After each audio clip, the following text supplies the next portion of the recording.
Stand by, folks. Yeah, 9:30.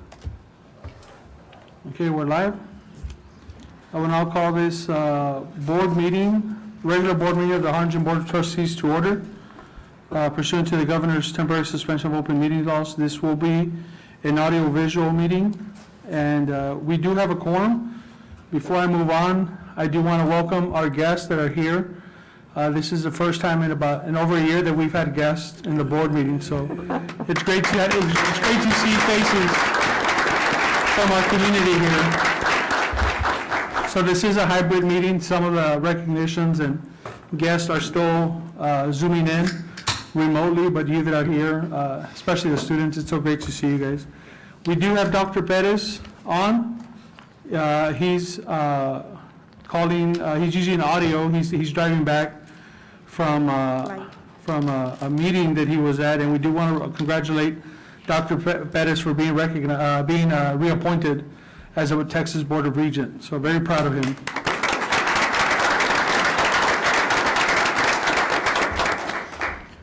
I now want to observe a moment of silence, and in that moment of silence, let's remember everybody that, especially our HCISD personnel that we've lost in the past year that have succumbed to COVID. So let's observe that moment of silence for now.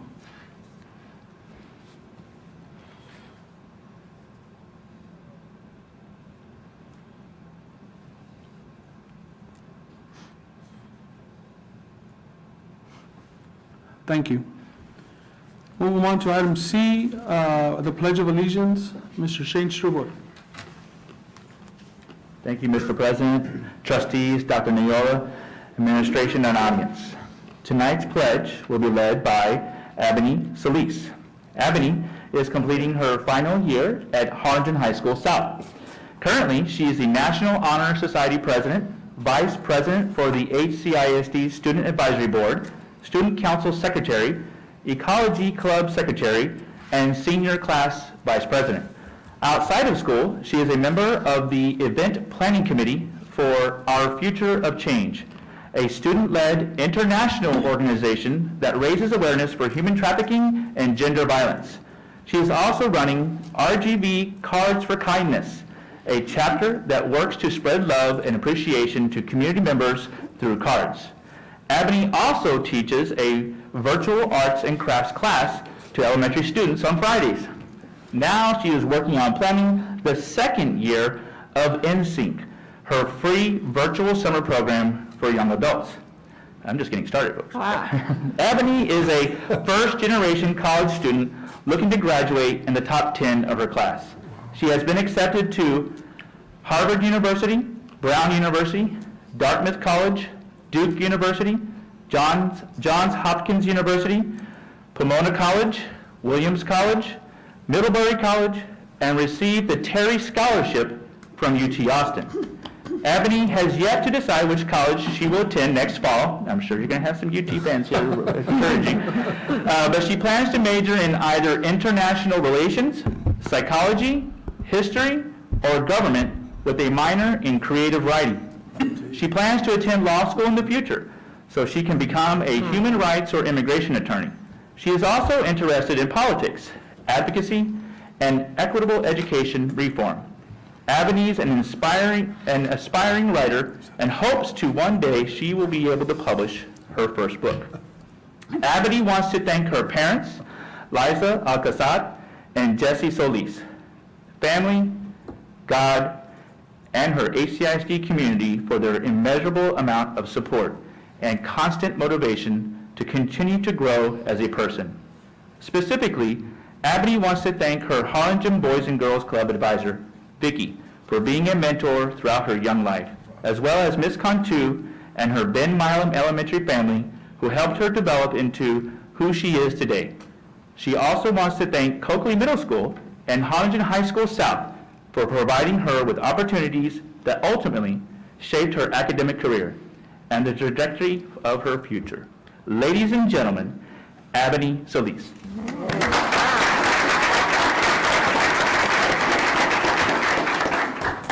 Thank you. Will everyone please rise for the Pledge of Allegiance? I pledge allegiance to the flag of the United States of America and to the republic for which it stands, one nation, under God, indivisible, with liberty and justice for all. Thank you. You may be seated.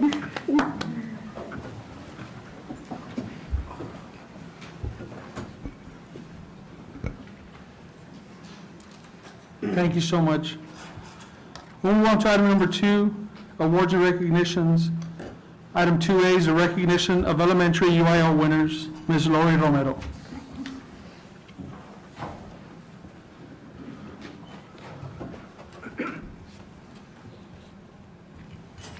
Good evening, Mr. President, Board of Trustees, Dr. Noyola, senior team, and audience. The 9th annual UIL district meet took place virtually the week of March 8th to the 11th, where over 400 3rd, 4th, and 5th grade students competed in 10 different academic events: art, dictionary, skills, listening maps and charts, music memory, number sense, oral reading, ready writing, social studies, and spelling. Students developed their skills after school with the assistance of nearly 190 teachers and staff, coaching them for this annual event. Results for the events were tallied and finalized. Tonight, we will be recognizing 6 campuses. So Dr. Noyola and Mr. Jaimes, if you can please join us here in the front so we can recognize our campuses.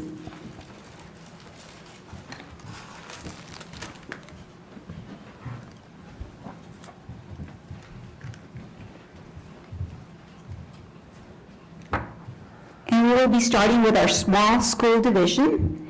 In 3rd place, we have Crockett Elementary, Principal Linda Molina.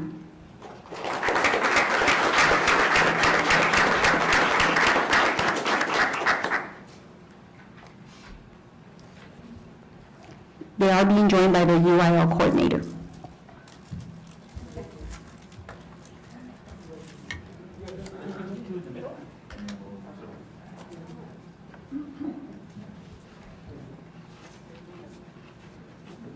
All right.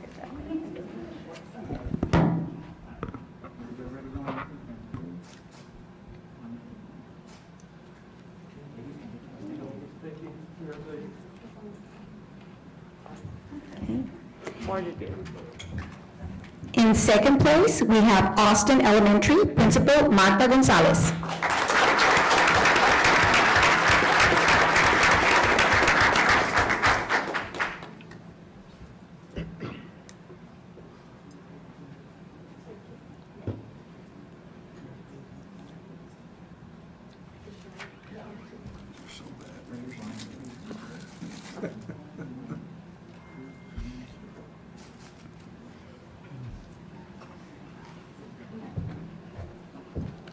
And in 1st place, we have Jefferson Elementary Principal Alejandra Lara.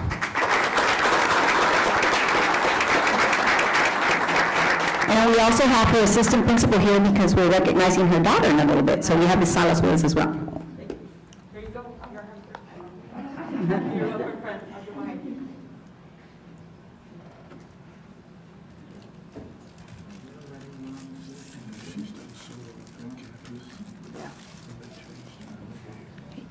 If the rest of our board members can join us here for a group photo, please, in the front.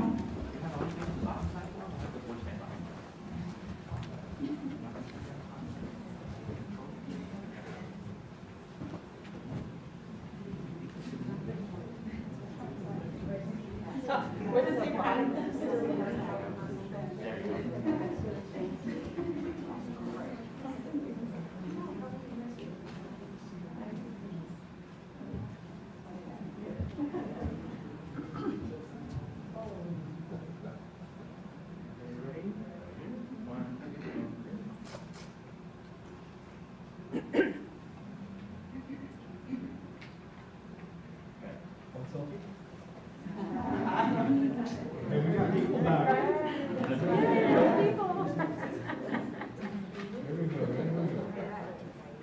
Everybody wave. 1, 2, and 3.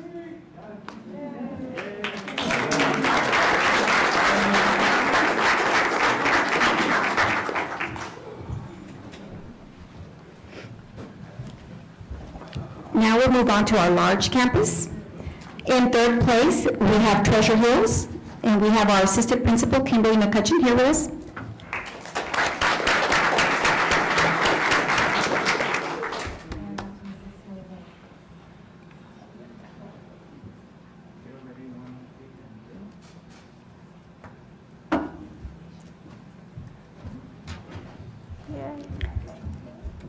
Second place, we have Stewart Elementary, Principal Don Burbach.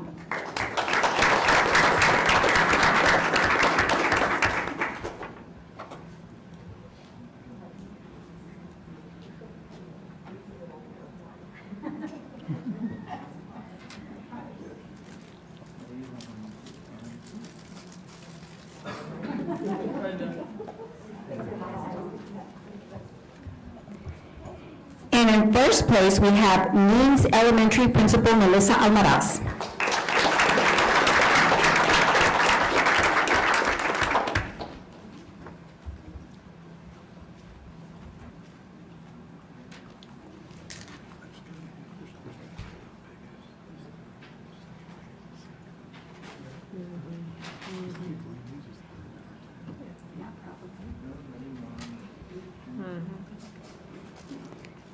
And I need them to stay there because they are also the sweepstakes winner. They had a total average of 145 points.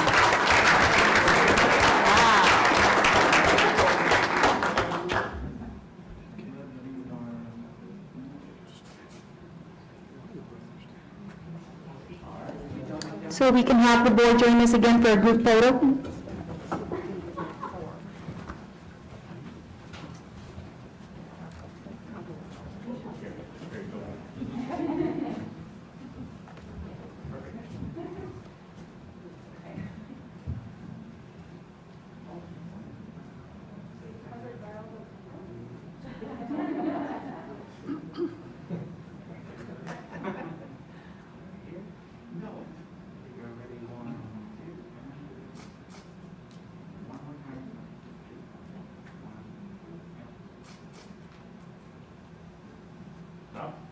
Yeah, it's okay. That's tiring.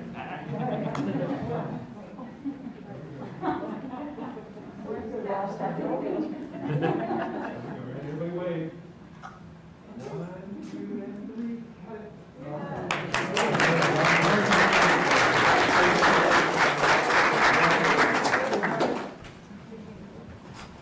Congratulations to all of our winners for an excellent job and all their hard work.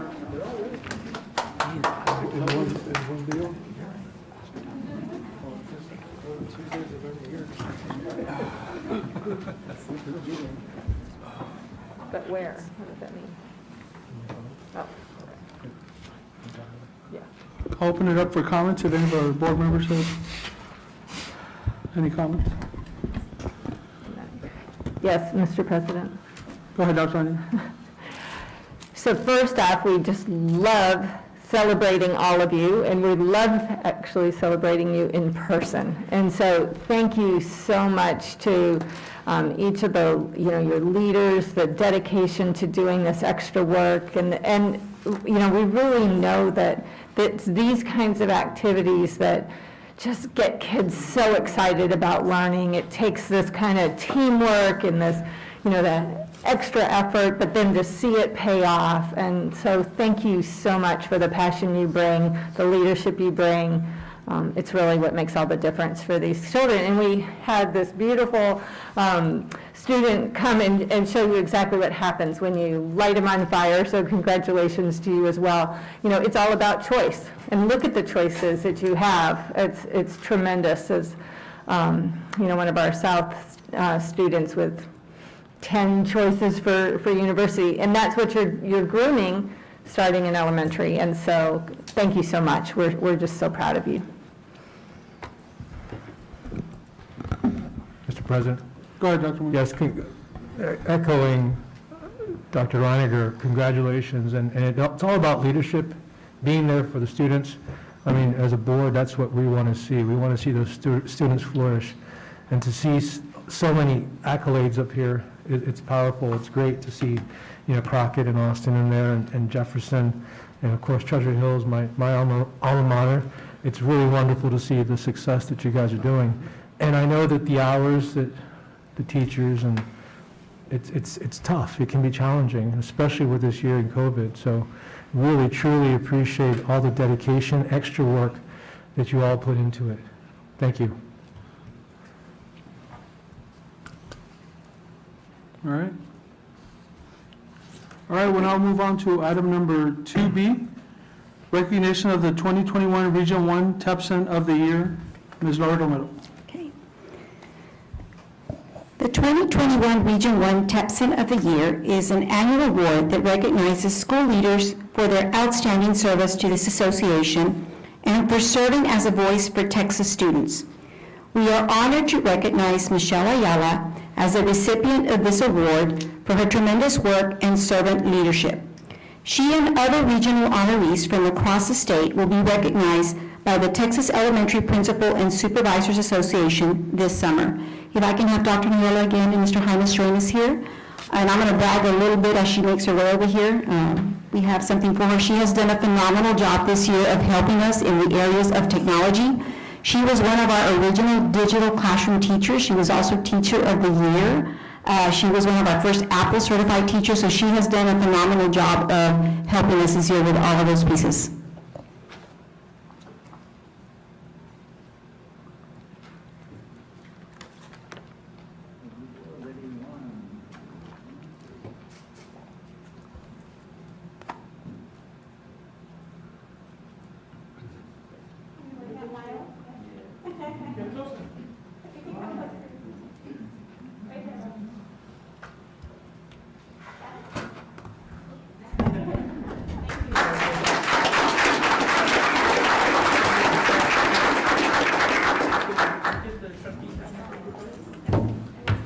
We want him in the picture, though. Yeah, we're gonna have him. We want him.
If I, Mr. President, if I might, you know, where did she go? Did she leave?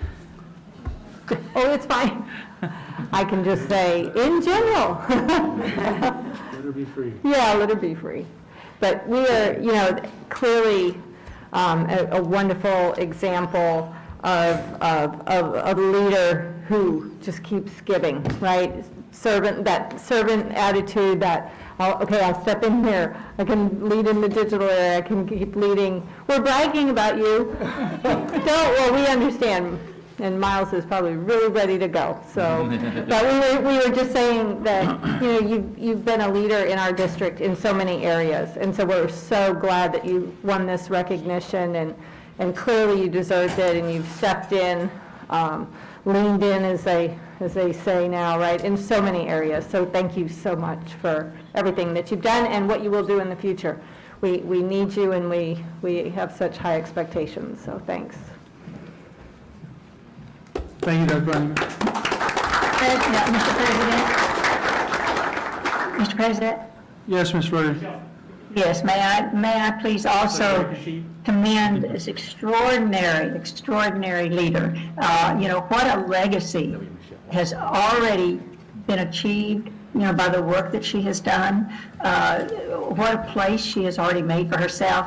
As Dr. Reininger says, We will continue to need her and people who will follow in her footsteps and emulate her and her successes as long as we have HCISD. So these special people like yourself make us so deeply proud, and we are so incredibly grateful. So thank you very, very much. This is really exciting. As an old elementary teacher myself, I have a clue about what this means, and I am so proud of you. And thank you for the pride that you bring to us as a district and to our entire community. You go. This is great. Thank you. Yay.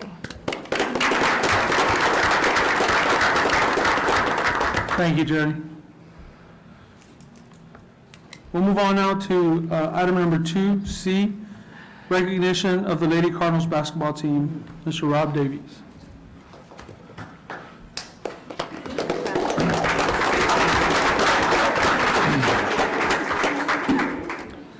Good evening, Board President, trustees, Dr. Noyola, administration, and audience.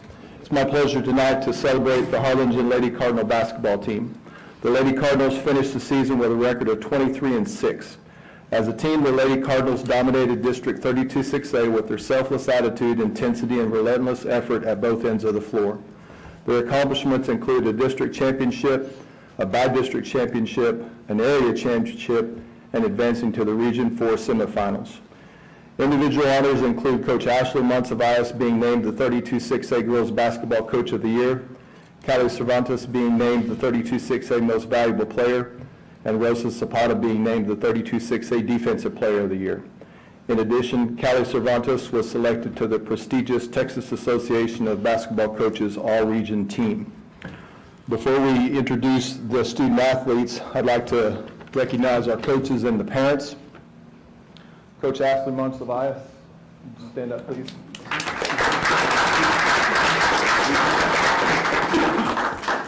Coach Jenna Alfaro. And Coach Paul Castor. Coaches, thank you for your incredible effort this season for these young ladies. And then, as we know as educators, you know, it takes a partnership. So we wanted to recognize you as parents and family members. If you just stand and give everyone.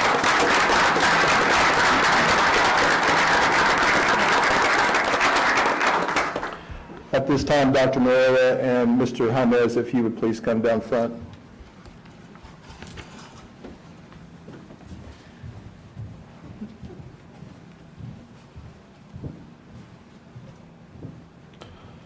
Spring is a very busy time of the year, and as a result, we have many students participating in other activities tonight.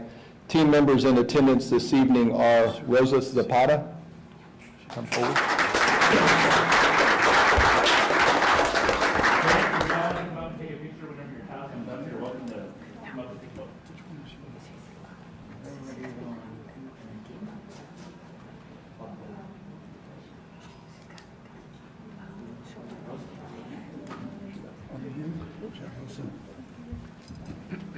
Alyssa Salas.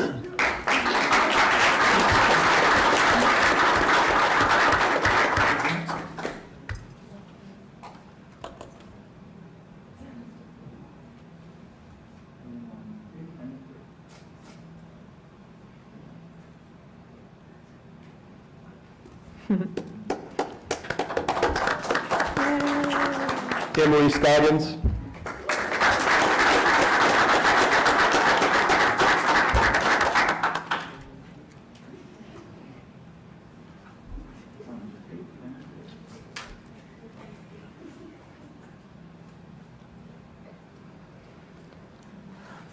Layla Salas.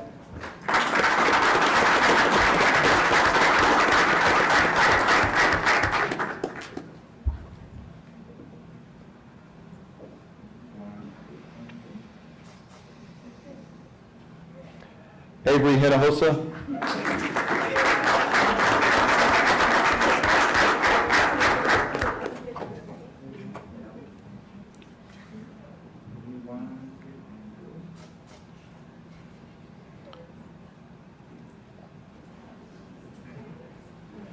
Sydney Portillo.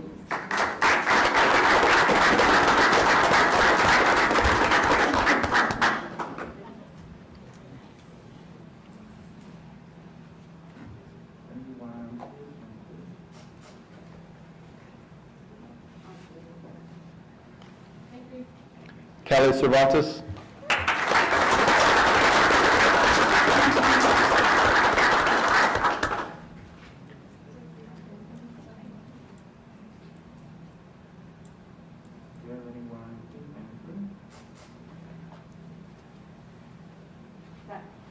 Leila Badaru.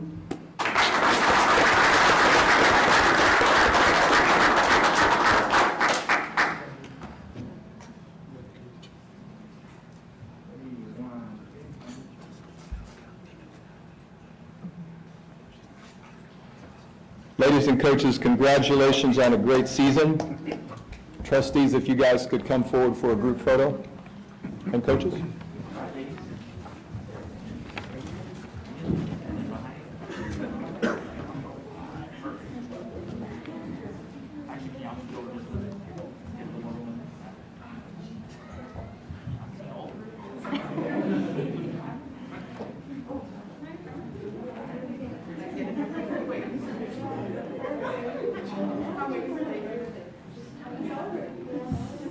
Okay, this camera first.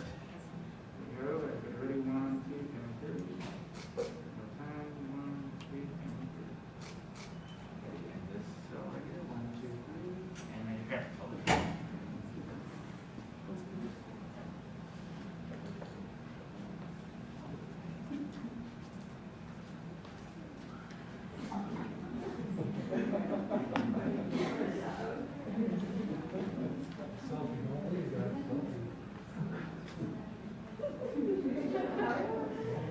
Okay, hold up, you got a selfie over here, to your right.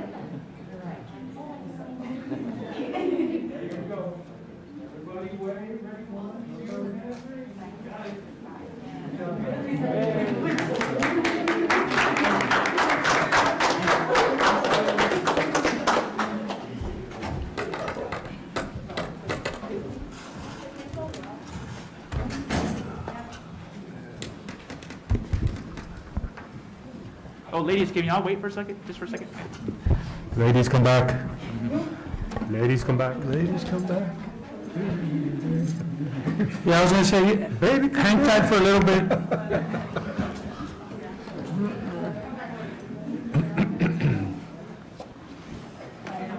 Not so fast. You got to remember, we haven't seen people in a year. We got to talk. We gotta talk to you, right? I think some of the trustees have some comments. Mr. President? Go ahead, Mr. Powers. I just want to congratulate you guys on what an incredible season. I've been around a long time, and I can't remember when one of our teams has advanced as far as you all have. I mean, Mr. Davies, do you know when the last time the Cardinals? 1999. But what an incredible run y'all had. And, you know, the one thing that exemplifies y'all is true teamwork. Y'all really played as a team. I mean, what was it, 26 and, how many, 23 and 6? Or Yep. 23 and 6, that's incredible.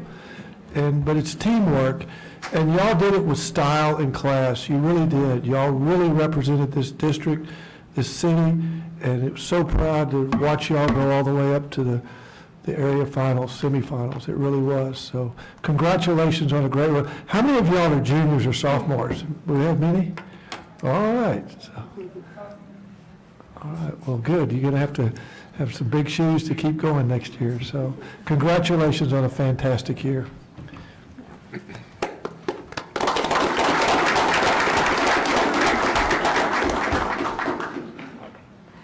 So, yes, please, Mr. President, if I might add my congratulations. You know, it's, I've had the pleasure of watching some of you for a very long time, since you were little bitty, and were already showing your talent, and it has been tremendous to see what you've done together. And your coaches, congratulations, right? You got handed a gift with all this talent, but it takes your vision, your molding, everything you do. We respect that, and we're so thankful for your leadership, and so glad that you're being recognized for that. And then the parents, wow, what a group of parents, right? Just fans to the end. And that's the magic of it. It just seems like as we're watching teams progress, that it's really just kind of once in a lifetime, you see that come together. And so I am so thankful for you girls to get to experience that, because it really is a gift, and I think you're going to see it even more as you keep going through the different stages of your life. And you'll pass it down generation to generation, right? So anyway, just my congratulations to you. You earned it, and we honor you. Thank you.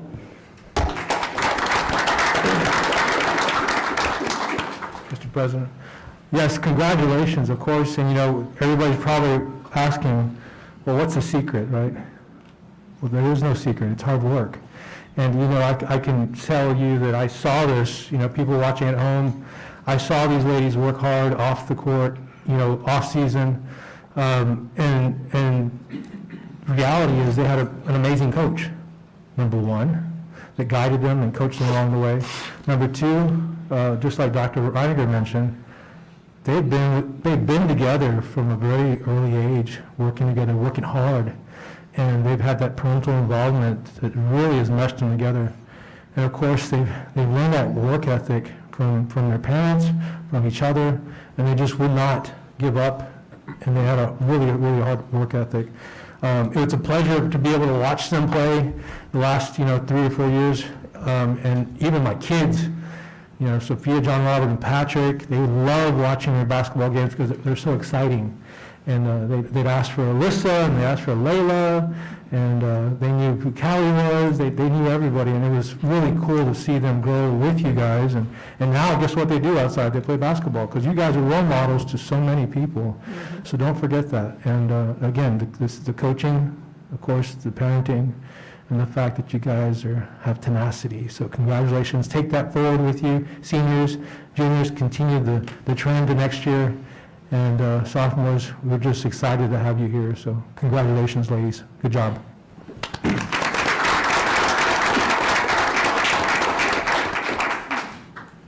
Mr. President, if I may. So ladies, over my lifetime, I've had a lot of opportunities to see basketball games, to watch high school games, college games, even professional games. And, as I think about the game against Edinburgh High School, and we were up there watching that game, I don't think I've seen a more exciting game than I did that night. It was just, if you were able to see us, we were all jumping up and down that night. It was just a great night. But my proudest moment as I've watched you all was actually the game against Judson. And I think about that game because as I was watching you all play, there was just this no-quit attitude in y'all. Just the drive to be the best that you could be regardless of what the situation was. So I just want to extend my congratulations to you for all the work that you've done. And girls, I can't wait till next season. I think we're going to be seeing some fantastic experiences, some even more exciting games as we look down the road. So thank you all for everything you did this season and just for making us so very proud of you all, just representing our school district so well. So thank you all so very much.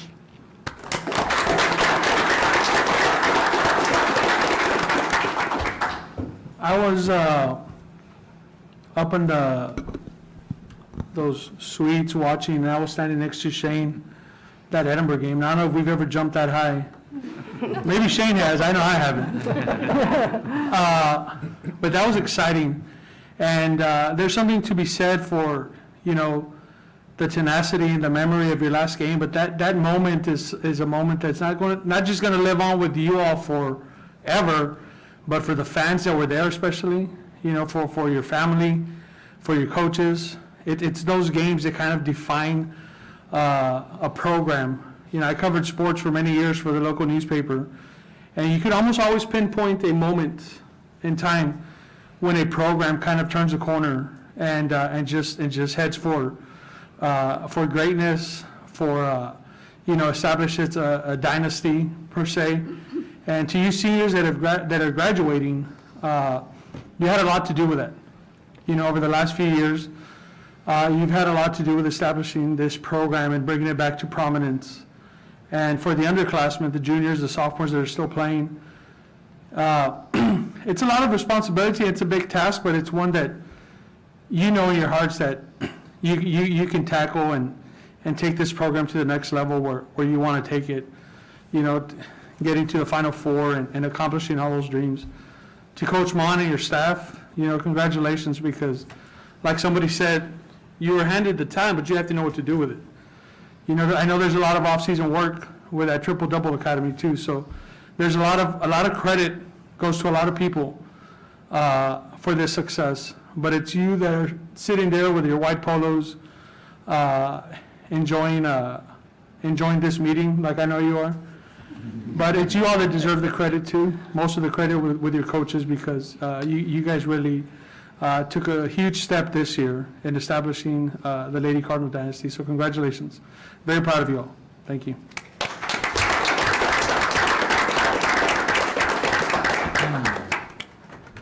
We'll move on now to item 2D, the recognition of PTSA Students of the Month for April, Ms. Brianna Villa Garcia.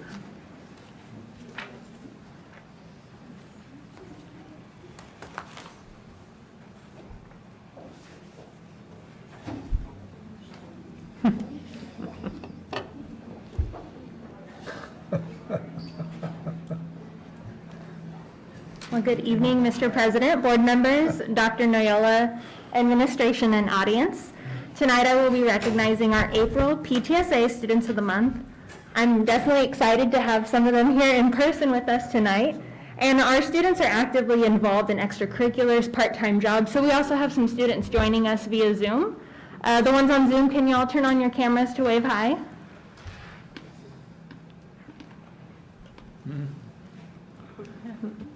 Awesome. It's definitely exciting to have everyone here with us. Our Students of the Month represent the PTSAs of Harlingen High School, Harlingen High School South, Early College High School, and Harlingen School of Health Professions. You all may notice a new flair to the video tonight and a different look. The video is produced by our HCISD video team's newest member, Jason Johnston, and the video will be available to watch publicly on YouTube following this board meeting. So we hope you enjoy.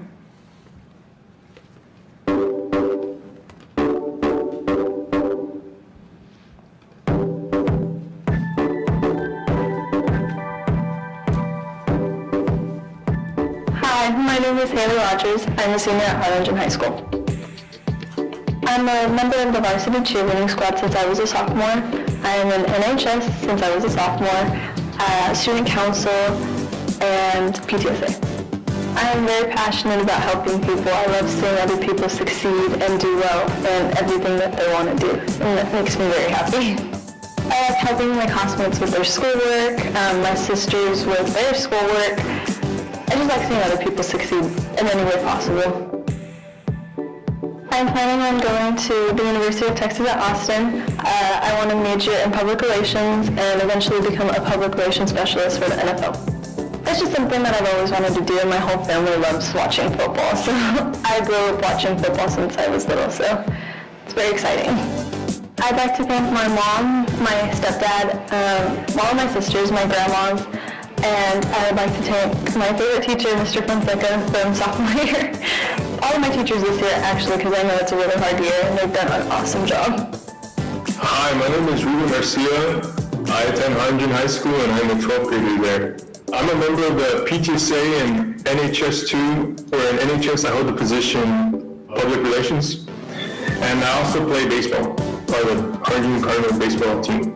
I play center field. I've played all 4 years, but I've lettered 2 years. I'm passionate about learning about the different muscle groups because I do enjoy working out a lot, and in order to better myself, I try to research different exercises and what to eat, what to feed your body, because I know it's really important. They say gains are mainly made in the kitchen.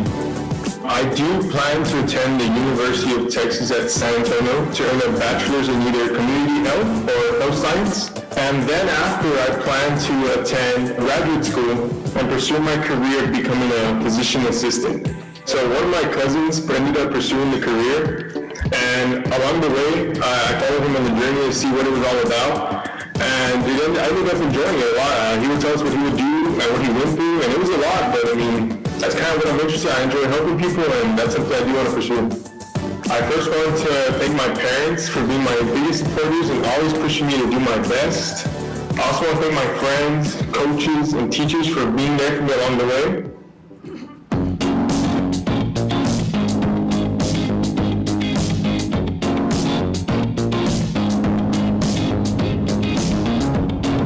My name is Kennedy Kibler, I'm in 12th grade and I go to Harlingen High School South. Currently, I'm 2-year president of FBLA, I'm NHS vice president, I'm HOSA president, and I'm also in PTSA, student council, and AP Science Club. I'm very passionate about my grades and my future. I'm very passionate about tennis, and I'm just really excited for college. I plan on attending the University of Texas at Austin in the McCombs Honors Program. So I'll be studying business, probably a double major in economics, and then I hope to attend law school after and become a lawyer. I think I'd like to thank all of the teachers I've had over the years. All of them have been really good supporters and influencers and have taught me a lot outside of just academics. They've taught me to be a better person and a better person in school. So I've had a really good experience overall at HCIC. My name is Amy Trevino. I go to Harlingen South. I'm a senior. I'm currently a National Honor Society member. I am the girl varsity track captain and the varsity cheerleading captain.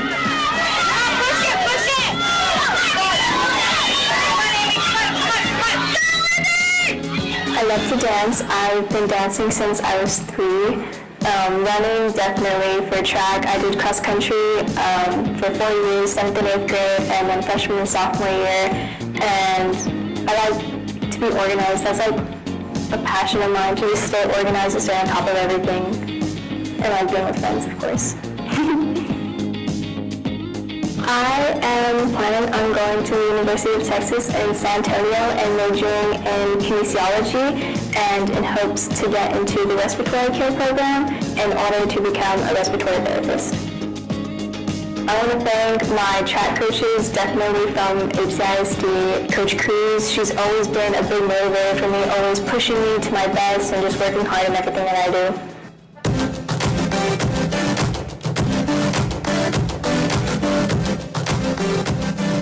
My name is Jacob Rodriguez. I'm in the 12th grade. I'm a senior at Early College High School. I'm in the National Honor Society, and I'm the historian, and I have a job at Raising Cane's Chicken. I've worked at Raising Cane's for about 2.5 months now. I'm passionate about forming connections.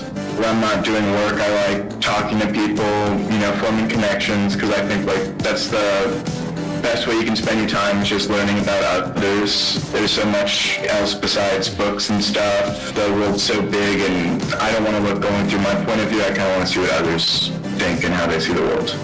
I plan on going to the University of Texas A&M in College Station, and I plan on majoring in business and accounting. Career-wise, I maybe want to start as an accountant, and then maybe later move up to something like CFO, something where I'll have I'll be in a position where I can make decisions. I don't know, I just kind of like the idea of numbers. My brain works really well with numbers. The one teacher that I'd like to thank is Mrs. DeLeon. She was my 6th grade math teacher, and when I moved to Harlingen, I moved here in the 6th grade, and I started off the year going into her class first period, and I didn't know anyone or anything about Harlingen, and she just kind of welcomed me to everywhere. It was a nice introduction to everything. I'm glad I started my year off with her and my whole school career off with her.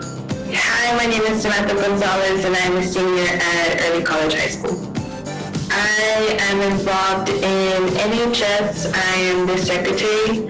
I'm also involved in student council, class cabinet. I am the treasurer, and yearbook. I'm a photographer. I would say I enjoyed most yearbook because since this year is a little bit different, I get to edit the yearbook. Last year I was just a photographer, so I would just take pictures, but this time I do get to put in my little effects, I guess you could say. So that would be my favorite. I am passionate about helping others and I enjoy reading a lot. I recently am starting like a little mini library. I only have like 30 books, but I do enjoy reading. I plan on attending Texas State in the fall. I already chose my dorm. I want to major in political science so I can become a immigration lawyer for my future. I don't really see that much representation for immigrants coming here, and they're always like, I feel like they always get the negative or the short end of the stick, so I really want to help them grow. People have a lot of good intentions. Not everyone is bad, and I just really want to give them the opportunity. I would love to thank Ms. Poppy. She is no longer with us at Early College High School, but she encouraged me to push myself and really taught me how to manage myself. So I want to thank her so much. Another one would be my family, my mom especially, because she does encourage me and pushes me to do my best. She's my motivation.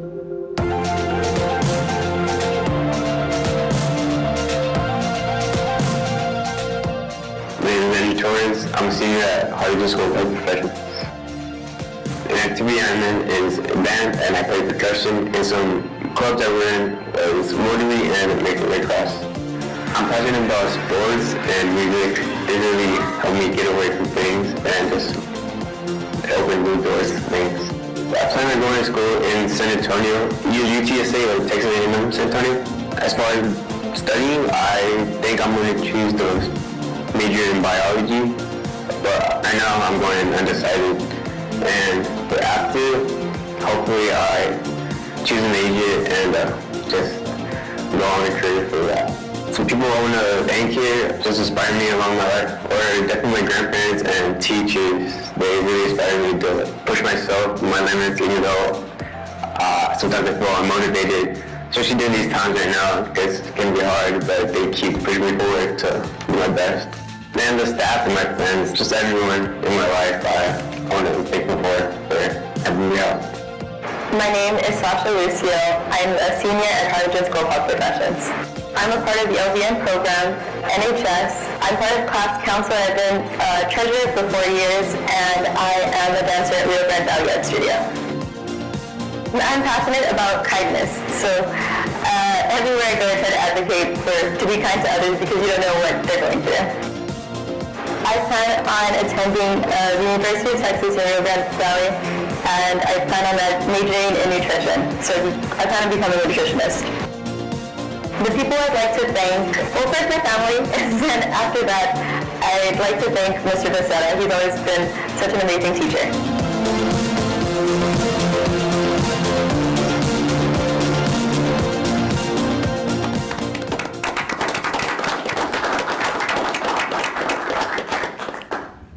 In addition to our recognizing our Students a Month, I noticed we have some family members in the audience. Can y'all stand to be recognized as well?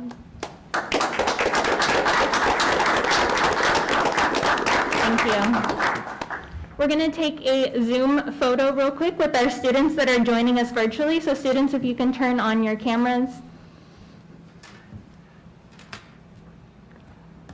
Okay, on the count of 3, everyone smile, or look at your iPad, and YouTube, Brianna, because you're in it too. You have to look at your computer. Okay. 1, 2, 3. Got it? Awesome. All right, so we want to thank the Harlingen City Council PTA for celebrating our Students of the Month. I'd like to invite the organization's president, Elias Ortega, to join us. And Mr. Hymas and Dr. Noyola, if you could join us as well for photo recognition. As students, as I call your name, please come up to the front for a photo.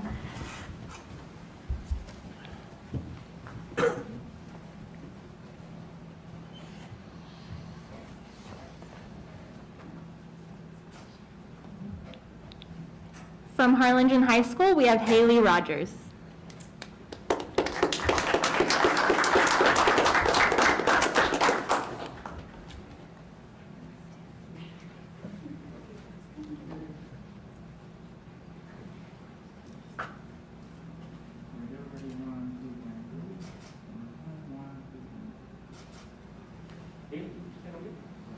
Also from Harlingen High School, we have Ruben Garcia.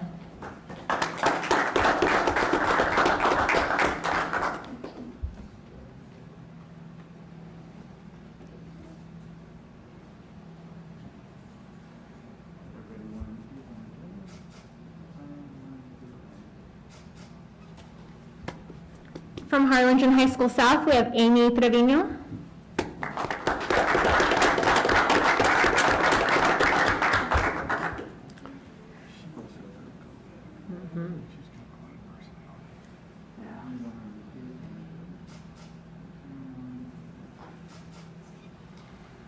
And on Zoom this evening, we have Kennedy Kibler.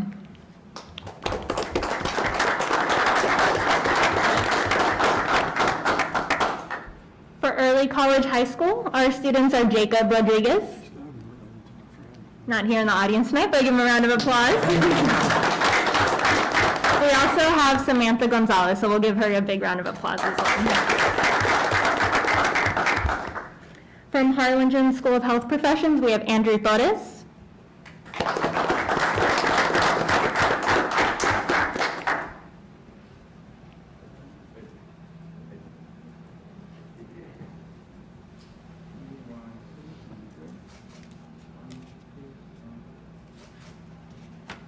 And joining us on Zoom is Sasha Lucio, also from Harlingen School of Health Professions. Awesome. I'd like to invite our board forward for a group photo.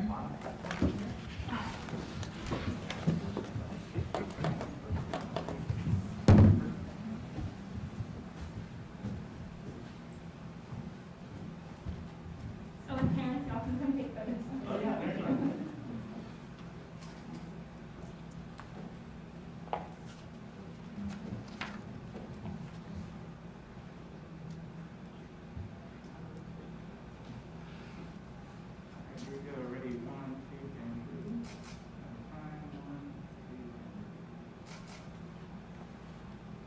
Now wait right there real quick. And now down the table.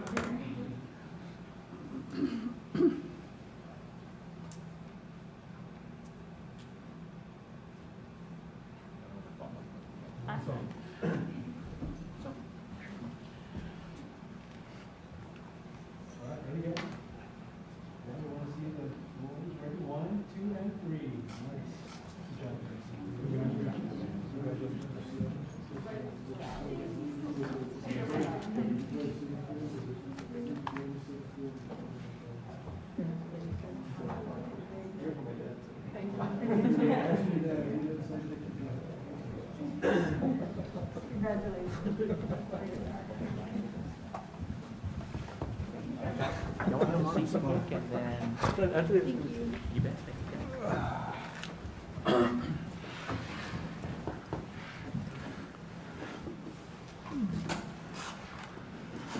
Mr. President? Go ahead, Dr. Reiniger. Thank you. So, first off, we are so happy to get to recognize our Students of the Month in person and virtually to do a little mix-up here. And so, we're welcome, welcome, welcome. We are so proud of you. I felt like this group had this, you all were so well-spoken, you're so polished, and then this, there really just exudes this confidence and kindness. And Sasha brought that up actually in her presentation. But congratulations! I can just tell you're just stellar people. So parents, great job. You made it all happen and brought that out. I think it showcases how HCISD, we can do tennis, we can do riding, we can do dancing, track, baseball. You grabbed on to whatever your passion was and really made it happen. And so I'm so proud of our district that we just have these opportunities, and you're so smart because you took advantage of them. And, I think one of the neatest things was one of you talked about coming here in 6th grade and meeting a teacher that made a difference and welcomed you. And the teacher was De Leon, Miss De Leon. And so, Sasha, you've got the right point. Kindness matters, right? And the way you all are holding yourself and thinking about others, it made a difference. That's just one example of the many. Anyway, I could go on and on about you because we're so proud of you. Congratulations. I can't wait to see what you do in the future.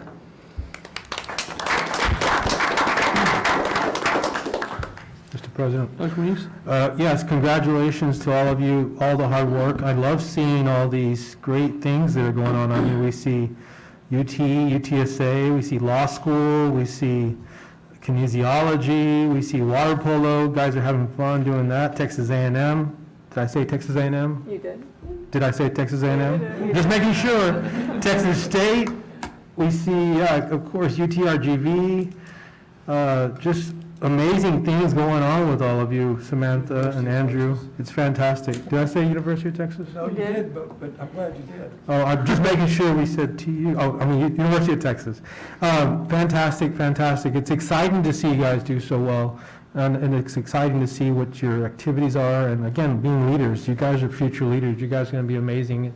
Whether it's in our community or some other community, you have got some great stuff going on. So continue to be successful. Congratulations.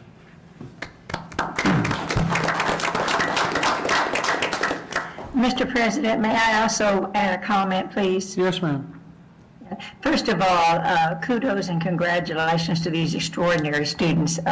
It's truly remarkable to see the breadth of all of the experiences that you have had. And as my colleagues have commented, you've taken such wonderful advantage of them, and you've taken yourselves to such heights that it truly is noteworthy. It truly is noteworthy. I would also like to add one more point, and that is, listening to your stories tonight, one has to reflect upon the mass of opportunities of choice that are now offered by HCISD, and the transformation that this district has undergone so successfully in the last, say, 6 to 10 years, and most recently in the last several years. It is really a story that I hope is being told across the state and across the nation as each district studies itself, but I'm not sure that's true. I believe that something really remarkable has been happening in the Harlingen School District in the last several years. And it, I believe, is because of a coming together of wonderful people, wonderful families, a wonderfully supportive community, extraordinary district leadership, and it is my honor to serve with a team of board members who have been laser focused on creating multiple opportunities for success for our students. And then to see the students just jump right in and take advantage of every single one of them gives me chills.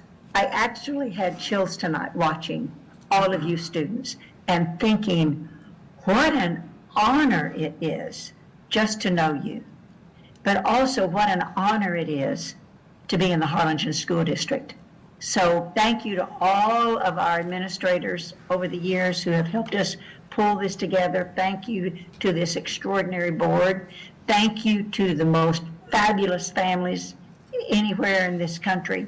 Thank you to a wonderfully supportive business community and all the partnerships, the university partnerships.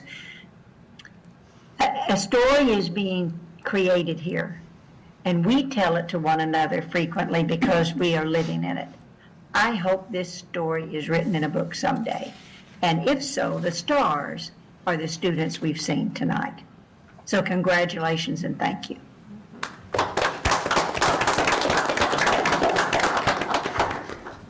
Thank you, Ms. Fleury.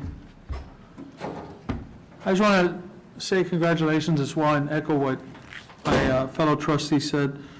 Someone said, well, Ms. Fleury just talked about a story, writing your own story.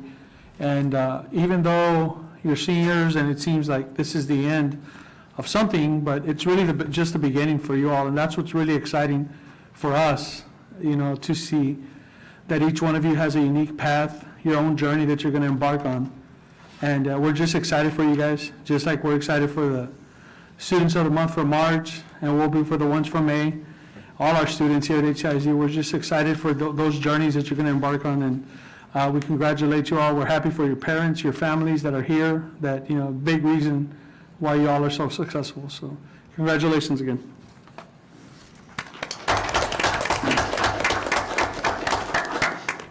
Next, we'll move on to item number 3, approval of minutes. Item 3A, the March 9th, 2021 public hearing. What is the pleasure of the board? Mr. President, I move approval of the March 9th, 2021 public hearing minutes. Second the motion. We have a motion by Dr. Reiniger and a second by Dr. Muniz. Any further discussion? All those in favor? Aye. Aye. Opposed? Motion passes. Thank you. We have item 3B, the March 9th, 2021 regular board meeting. Mr. President, I'd like a motion to approve the regular board meeting as presented. Second? Second motion. We have a motion by Dr. Bob Muniz and a second by Dr. Nolan Perez. Any further discussion? All those in favor? Aye. Opposed? Motion passes. Thank you. We'll move on to item number 4, the principal's report. Today we have Mr. Fernando Reyes from Harlingen High School South. Mr. Reyes? You know what? You get an applause too, sir. Thank you, Mr. President. Just let me get set up here.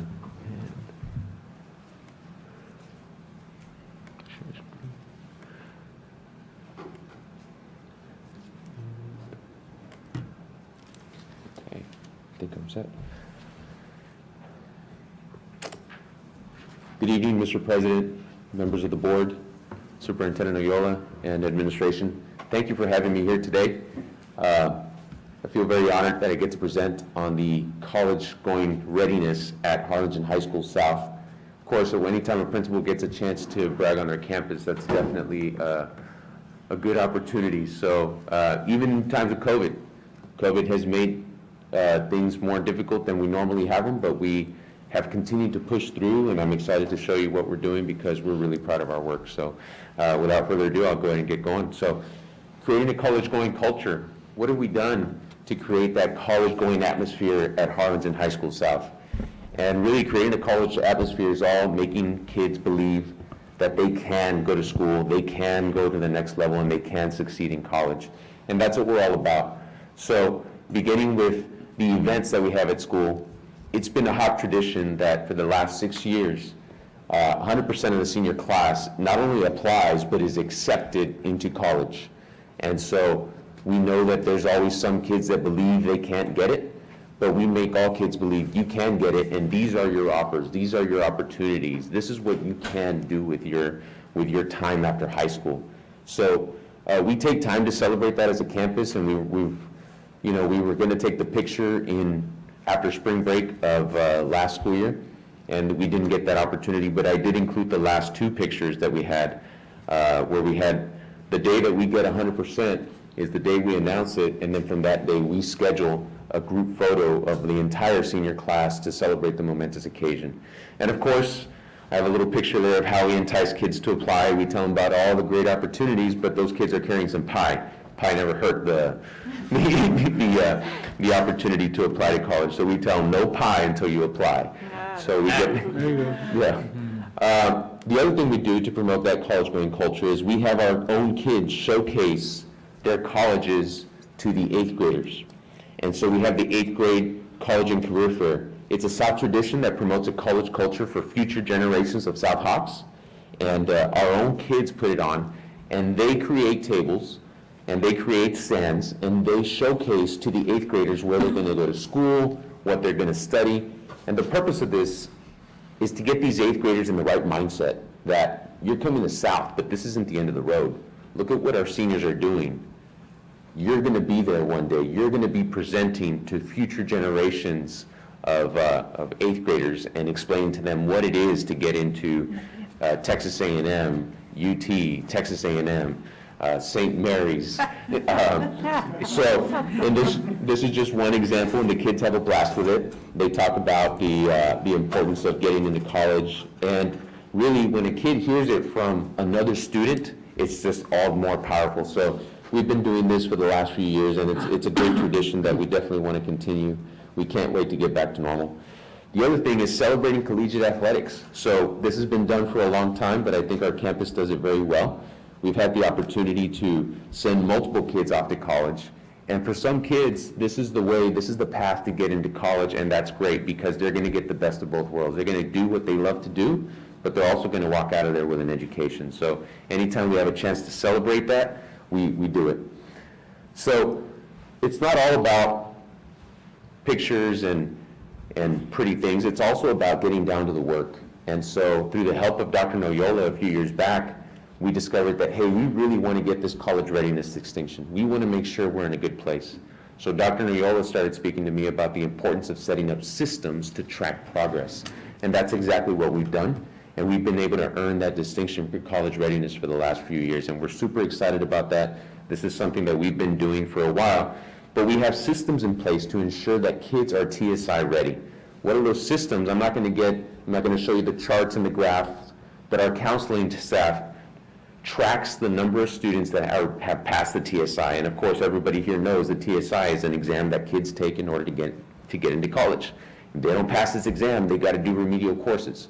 Our goal is to get every kid TSI ready before they leave Harlingen South. And so our math department at their weekly meetings has a chart by teacher, and their goal, they have a weekly goal to get kids TSI ready. And so they do a number of tutorials, they do a number of curriculum planning, they do TSI within the classroom as do-nows and activities to make sure kids are ready for college. So that college-going mindset doesn't just come from the college and career room, but it also comes from the math classes and the English classes themselves. And of course, we've established through the support of Dr. Villarreal, we've established a weekly TSI lab where students take their TSI on a daily basis.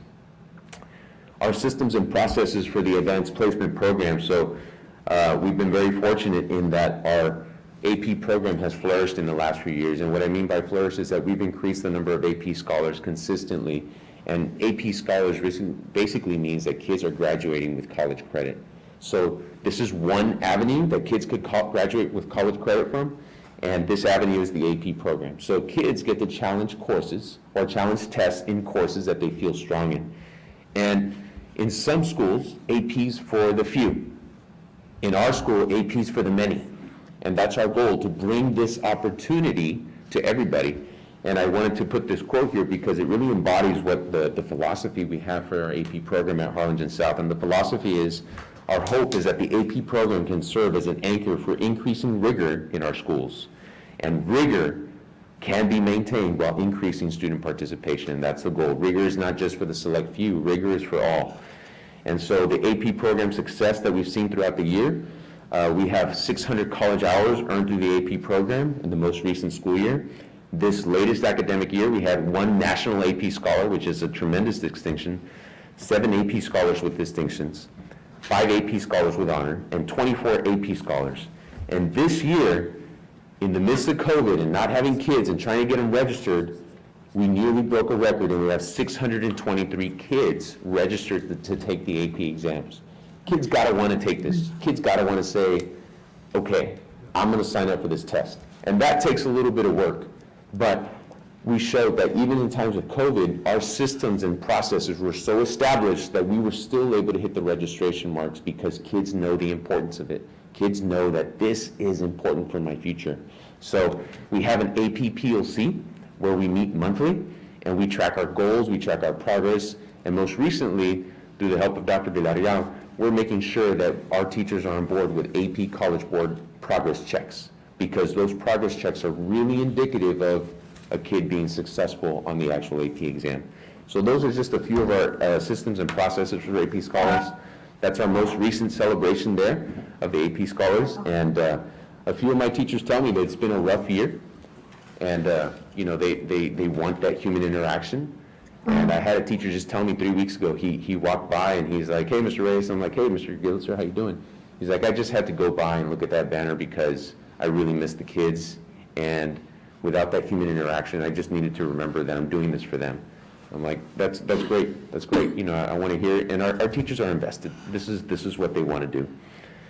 Our partnership with TSC is another pathway for kids to earn dual credit, and we're very proud to offer both. I'm not going to go through this entire list, but we have a great partnership with TSC. And this one is dependent on teachers having a master's degree. So for the hiring of our teachers, we're always looking to hire teachers with master's degree because we want to give teachers, we want to give kids the best opportunity possible. So these are just some of the courses. And a few of the statistics from this last school year, we had 2,146 college hours earned per school year, or in the last school year, at Harlingen South. A total of 337 students earned college credit. And so that's a huge number when you really think about our population and the opportunities that we're giving kids. And once kids earn credit in one course, they figure out, I can do this.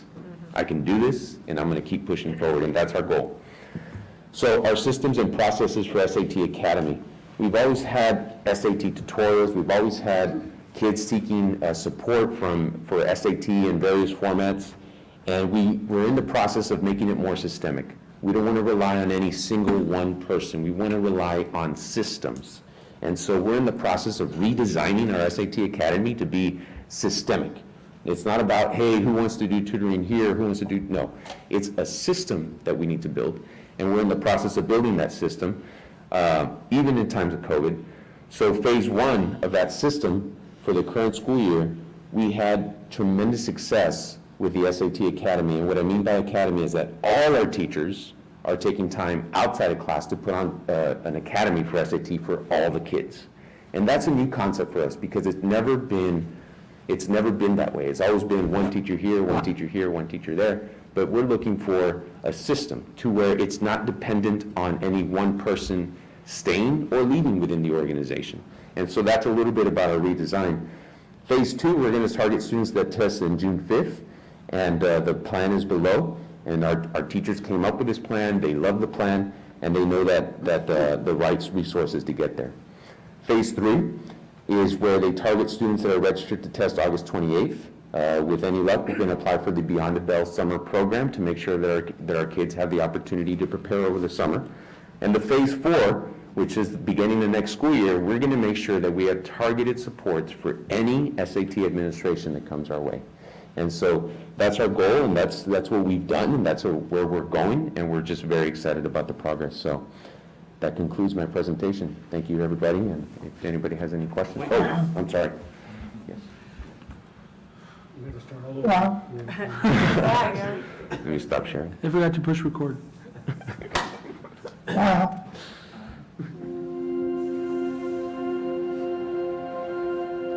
Harlingen South has offered a lot of different courses, including a lot of AP courses, to be specific. I took, I believe, 6 exams last year, and I passed 5 out of the 6, so those are all college credit that I get to take into my freshman year next year, which was very helpful. South has also offered a lot of college and career advice within our college and career department.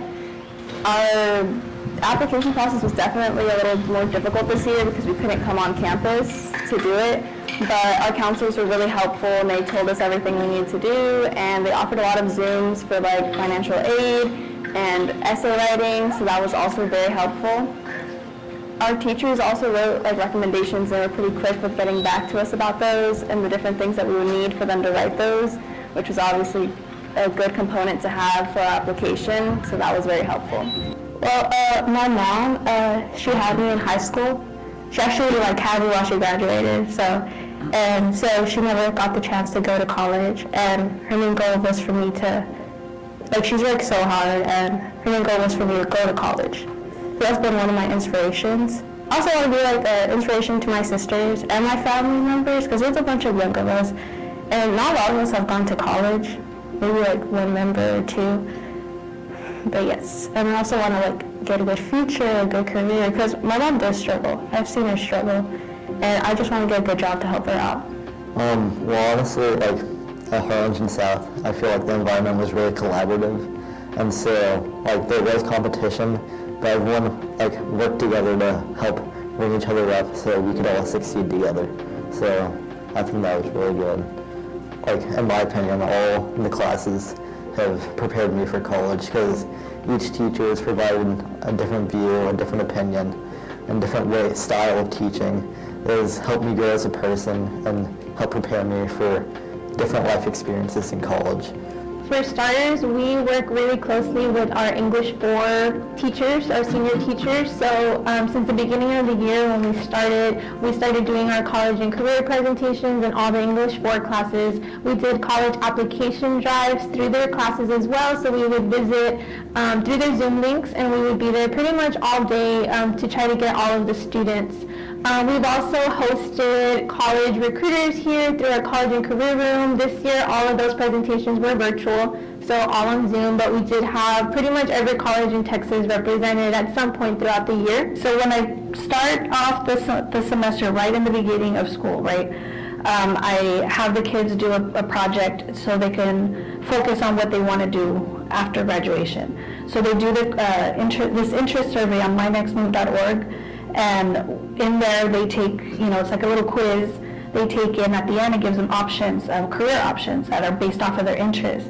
But once they go into the careers, they click on it, on a career that they choose, and it'll give them information like what skills they need, what education they need to get into.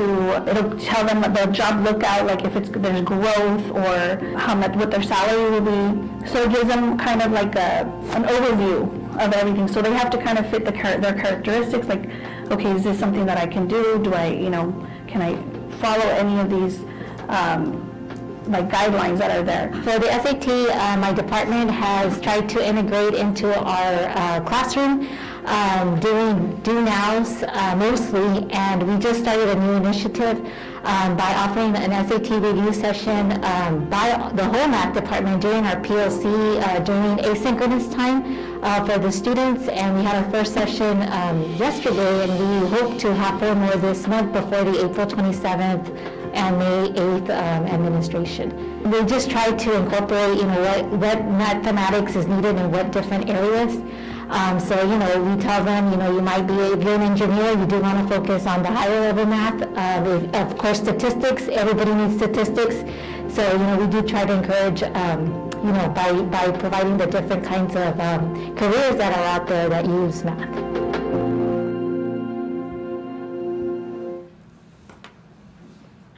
Wow. Wow. And so if Mr. President, Board Trustees, Dr. Noyola, if you all have any questions, I'd be glad to. Sure, I'll open it up to the dais. Mr. President?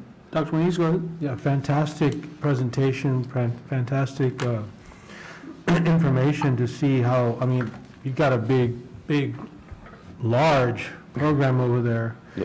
And I think for me, you hit something, you hit a nerve with me as far as emotions, in the example you talk about your teachers or your one teacher wanting to see that picture. Yeah, I think we all want to see our students back in the classroom. And we want that done safely as soon as possible.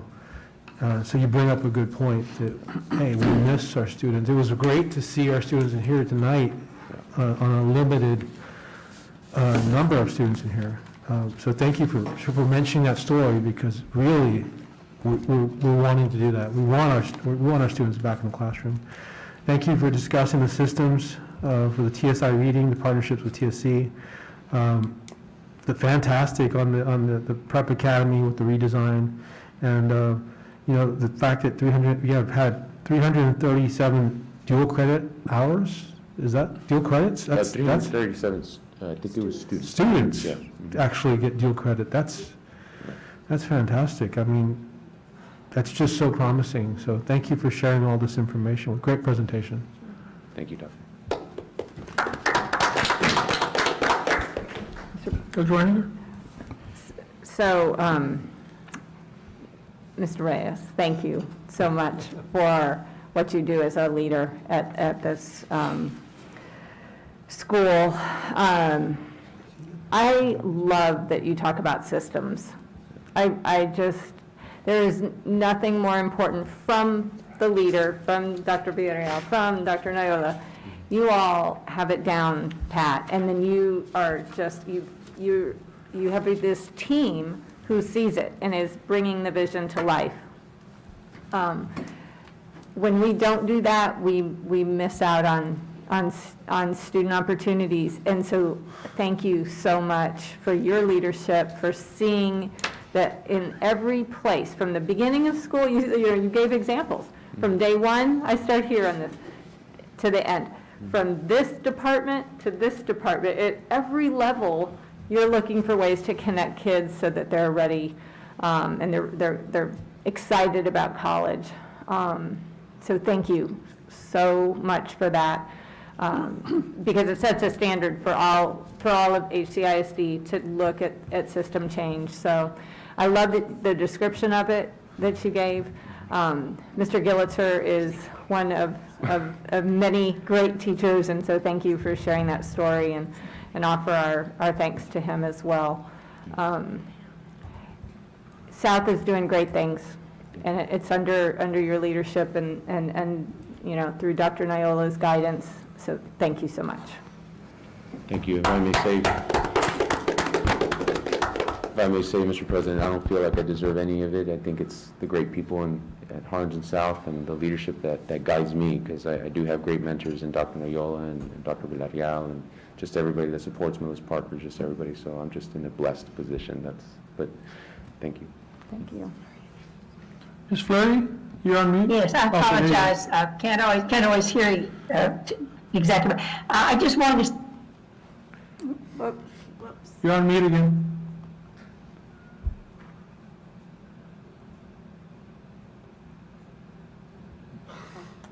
All right, say it again. Ms. Fleury, you went on mute. There we go. can you hear me now? There you go. Yeah. Yes, I unmuted twice, it just didn't work. I guess I didn't click hard enough. Mr. Reyes, I wanted to say thank you very, very much. And I would like for you to take that back, please, to your staff for all that you are doing. You know, as you were speaking, I kept thinking of words like intentionality and specificity and inspirational and collaborative. You've got it together. You know, you've got it together. The reason that you can work in systems is because you have created a structure that allows systems to flourish. And I remember many years ago, we had a good friend who was the father of our daughter's college roommate, and he was high school principal and was written up in the Smithsonian Magazine. And so we called him immediately and said, "What did you do? What made the difference? What did you do?" Of all the schools in the nation, his was written up in the Smithsonian. It was an odd article for the Smithsonian, but that's where it was. And he said, one special thing, Jerry, one special change we made was that we began providing opportunities and encouragement for our teachers to work together within their departments to plan for the students. He said, that's it. That's the foundational piece. And that's what you're doing at South. So one of these days you may be in the Smithsonian. But thank you so much. We really appreciate it, and keep up the fabulous work. Districts all over the country would want to come visit and find out what you're doing. Congratulations. Thank you, Ms. Fleury. Dr. Noel? So I'll be brief, but, you know, Fernando, you've been with us now for a few years, and one of the things I'm so proud of is part of the work that you've done, but just never leaving things to chance, and being very intentional about the work that we do. Over the years, I've seen you all take a roster of all of your kids and go one by one by one, and what are we doing for this child, and what are we doing for this next child? And so when we talk about individualizing in our school system, you've been doing that now for a number of years. And so you've really led that charge and really have modeled what we as a district really value, and that's being accountable for every child that we teach here in our school district. So I want to thank you for that. I want to thank you for all the work that your administrative team and your entire staff has done. You know, when we talk about being a step above, that's truly what you have done for your campus. So thank you so very much for all of your work. Thank you, Mr. Reyes. And to your point earlier where you said, you know, you don't take all the credit. You deserve a lot of the credit, but you're right. You have a team that's guiding you and a team that you're leading that has a lot to do with this what you guys are doing there with college readiness. And I really like that you're including the eighth graders coming in, you know, because I think you said it, that nobody has a bigger influence on them than one of their, you know, an older brother, sister type that they may look up to, you know. And if they're talking about college, then to them as eighth graders, that's already going to be implemented into instilled in their mind, and they'll go into high school already thinking that, because there's a lot of kids like Destiny whose families didn't go to college. You know, I know my family didn't go to college, so it's not something that gets talked about at the dinner table a lot, right, growing up. So there's a lot of families like that. So I'm very happy that you all are, you know, doing that for them. So thank you very much. Thank you.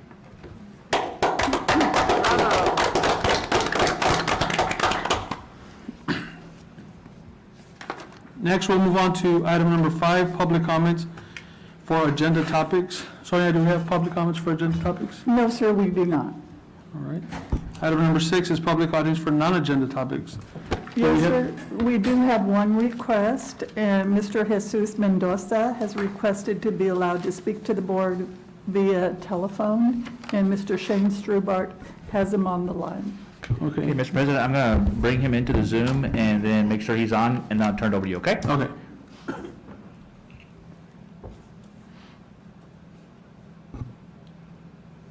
Mr. Mendoza, can you hear us?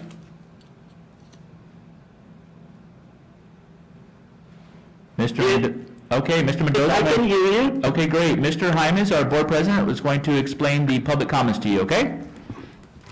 Okay, someone is going to explain to me? Yes, sir. Mr. Jaimes, our board president, will explain the rules for public comments. Thank you. Okay, before we begin, I will remind our audience members of the board's procedures for handling public audience for non-agenda topics. Anyone who wants to speak during public audience for non-agenda topics must sign up prior to the start of the meeting and list the non-agenda subject they wish to discuss. All speakers will be allowed a maximum of 3 minutes to address the board. Any public testimony speaker who is speaking through a translator will receive up to 6 minutes to address the board. If a group of people want to be heard on the same topic, the board asks that they designate a spokesperson to avoid needless repetition. The board shall allot no more than 30 minutes for speakers on items not on tonight's agenda. Please keep your comments or criticisms civil and courteous.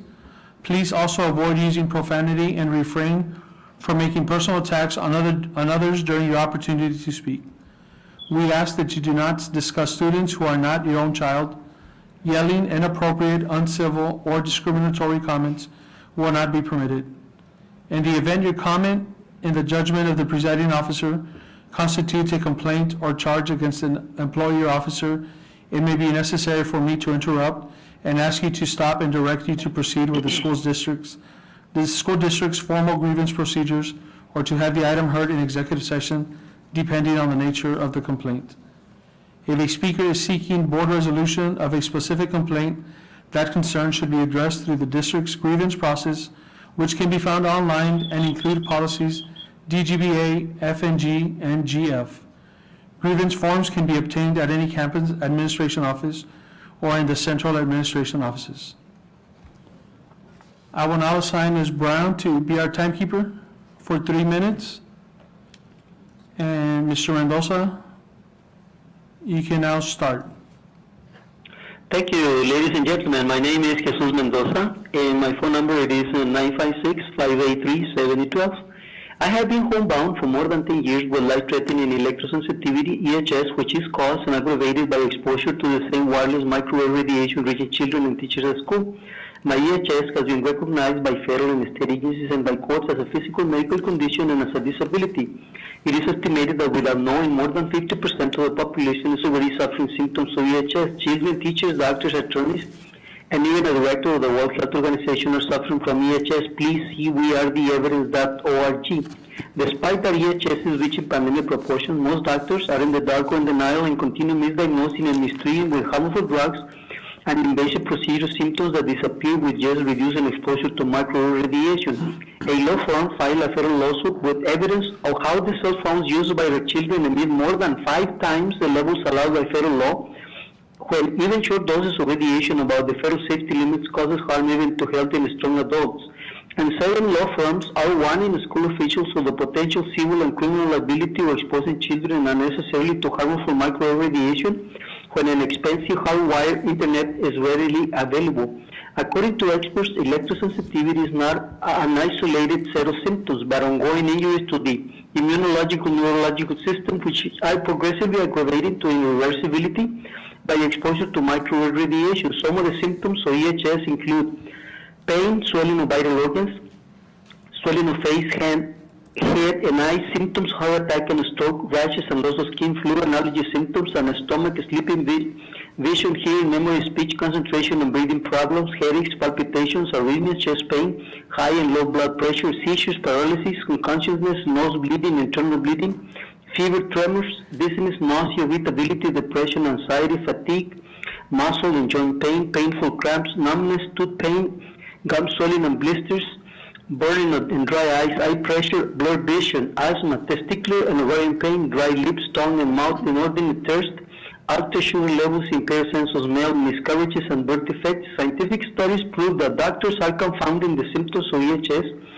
with symptoms of other illnesses, including autism, ADHD, dyslexia, PTSD, and heart attack and stroke, multiple sclerosis, fibromyalgia, Parkinson's, Alzheimer's, rheumatoid arthritis, chronic fatigue syndrome, diabetes, and major depression and suicidal tendencies, as detailed by the request to protect our children submitted to the Secretary of the U.S. Department of Education, Dr. Miguel Cardona, and posted on the case materials of Jay Mendoza of wirelesswatchblog.org, wirelesswatchblog.org. My name is Jesus Mendoza, and my phone number is 956-583-7012. Thank you very much for the opportunity, ladies and gentlemen. Thank you. We'll move on to item number 7, approval of consent calendar. What is the pleasure of the board? Mr. President, I move approval of the consent calendar. Second. We have a motion by Dr. Reiniger and a second by Mr. Powers. Any further discussion? All those in favor? Aye. Motion passes. Thank you. We'll move on to item number 8, matters relating to transformation and school support. Item 8A, Transforming Teaching and Learning Committee Report. Dr. Neola. Thank you, Mr. President. Last Tuesday, April 6th, we held our Transforming Teaching and Learning Committee meeting. We brought forward 2 topics. The first topic was a pretty exciting one. We spent time talking about our UT-RGV Early College High School partnership. That presentation very much appropriately titled The Beginning of a New Era, as we partner with UT-RGV to provide pathways for our students into a bachelor's degree. Mrs. Veronica Corton presented on that topic.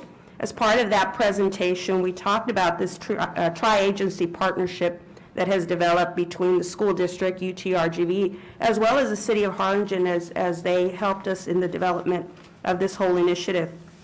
During the presentation, we shared the tentative school name, and so by the way, we will be bringing that forward next month to codify approval of the name for this campus. As part of that presentation, we also had a tremendous opportunity to take a virtual tour of what this new campus will look like, which is not too far away when we will be opening those doors to our students. As part of that virtual tour, we got to see what the front entrance would look like, our learning stairs, the Information Literacy Center, some of the common areas that would be available for our students. The opportunity in looking at the outdoor learning spaces that will be a unique aspect of the campus. Saw the second floor of that facility.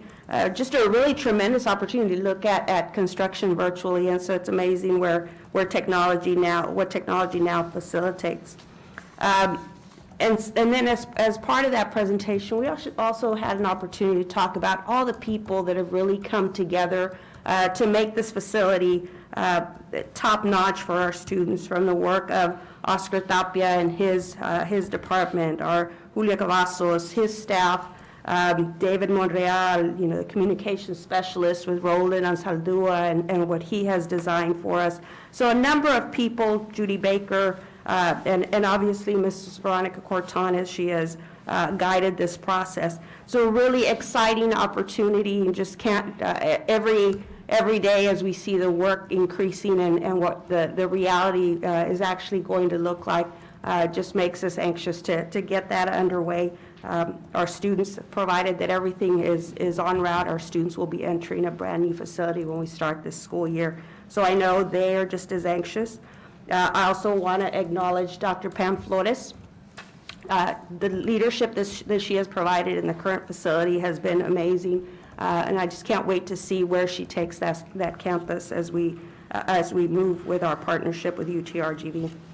The second presentation, and so we've had a lot of conversation on our second presentation, the teacher incentive allotment. We are, I guess it's been 6 or 7 months in the work, and so the final product actually will be shared with the board in a little bit, but we had an opportunity to see all the different facets as we have done over the last number of months. Mrs. Garcia shared with us the product of the Realizing Our Dream individual teacher report, and that really is the big rubric that will be utilized as we identify teachers for the allotment. We talked about teacher leadership, teacher observation, and student growth as part of that instrument. We talked a lot about, as we talked about earlier with Mr. Reyes, about being very intentional and individualizing instruction for students. We talked about the product that we will be using to do that, the NWA MAPS program, that really not only allows us to systemically track the success of students and monitor them from the time they enter our school system till they are seniors in high school, and really be able to look at that progress. But in addition to that, the opportunity to really customize and individualize instruction for our students.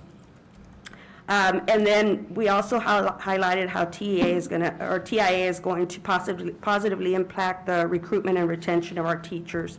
And so later this evening, we will bring forward the final presentation around TIA. Our goal is to submit our plan later next week, so that we can get that out. Certainly it will go to Texas Tech so that they can evaluate and so forth, and then we'll await hopefully approval of our plan and then begin implementation next year.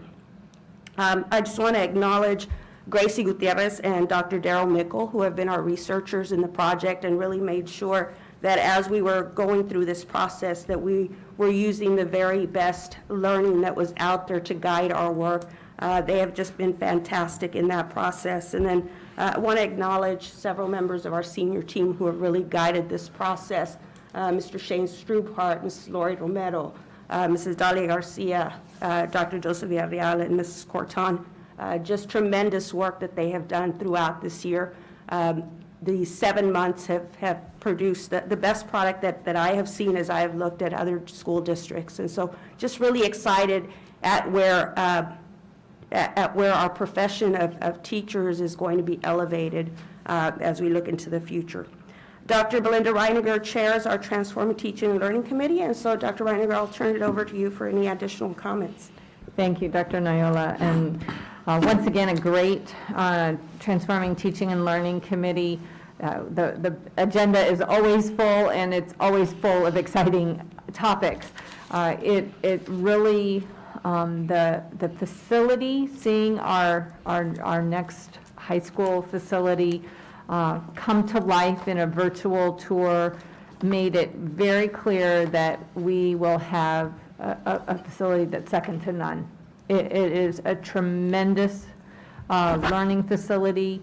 We are going, our kids are going to be so excited to be in there. Rolando Ansaldúa did an amazing job working with the UTRGV graphics team.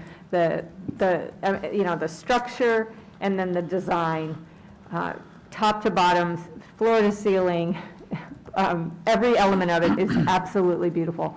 So I can't wait to have this open where we get to invite our community in to see this and have the kids. And you're right, Dr. Flores has done just a tremendous job in guiding that and making sure that it's going to be that learning community that she wants. So really exciting there. And then I will keep my comments minimal on the teacher incentive allotment, only because I know that that's our next agenda item, and we'll get to go into so much more at that point. But I will say that this committee has watched the progress all along. The members of the senior team that you gave a shout out to, thank you so much for the work, the way you've come in and presented and answered questions. And we as committee members have really been very vested in this and asked a lot of questions to make sure that we understood it, and we know that the report is a tremendous product. I too am really excited to see this put in place. And so the teachers, celebrating our teachers, providing the incentive that they deserve, and recognizing their leadership in the classroom and keeping them in the classroom when they want to be is the goal, right? So anyway, I won't say anything more there other than to thank the group that's put this together. And that's my summary. Thank you, Dr. Reiniger. Dr. Neola. Move on to item number 9, matters related to curriculum and instruction. Item 9A is consideration and approval of the district's teacher incentive allotment plan. Ms. Veronica Cortez. Mr. President, board members, Dr. Noyola, senior team, and audience, I am excited to be able to come in here and share with you our teacher incentive allotment. If you'll give me just a second, I'm going to close a couple of things on the screen and pull up our presentation for tonight. So definitely a night of celebration. So many celebrations, and so I want to make sure that I have my share screen on there. There we go. So here we are, excited to be able to share our teacher incentive allotment presentation with you tonight. Definitely a night of celebration for so many reasons. First and foremost, this has been a vision that we have been working on for almost a year, as Dr. Noyola mentioned. But even before the year, our board has had this vision of being able to incentivize and to be able to pay our teachers what they are really worth. So we have some teachers that have they sustained success for years. And so tonight, we're able to bring that to you, bring our local designation system to you all for consideration and possible approval. So definitely a lot to be proud of, but I'm going to start with this. Why? Because tonight is a huge celebration. We get to celebrate our teachers. We need to remember that at the beginning of every profession is some very successful and very influential teacher. And so tonight we have an opportunity to talk a little bit about how we are going to elevate the teaching profession in our district as we embark on this teacher incentive allotment. So, teacher incentive allotment, I'll preface the rest of this presentation by saying our board, as Dr. Noyola and Dr. Reiniger mentioned, our board has been with us every step of the way. So what we're sharing tonight is probably not new to our board. However, I am going to go through all of our information for the sake of the audience, and I do want to make sure that we have a thorough representation of what our local designation system is going to be. So teacher incentive allotment is made possible by our state, by the House Bill 3, and essentially our state has set aside funding to incentivize teachers. Those incentives run between $3,000 and $32,000. And so those incentives, those amounts are not set by the district, they're actually set by our state, and they're recalculated every April. But what a huge way to pay tribute to our teachers, particularly this year, right? It's all about timing.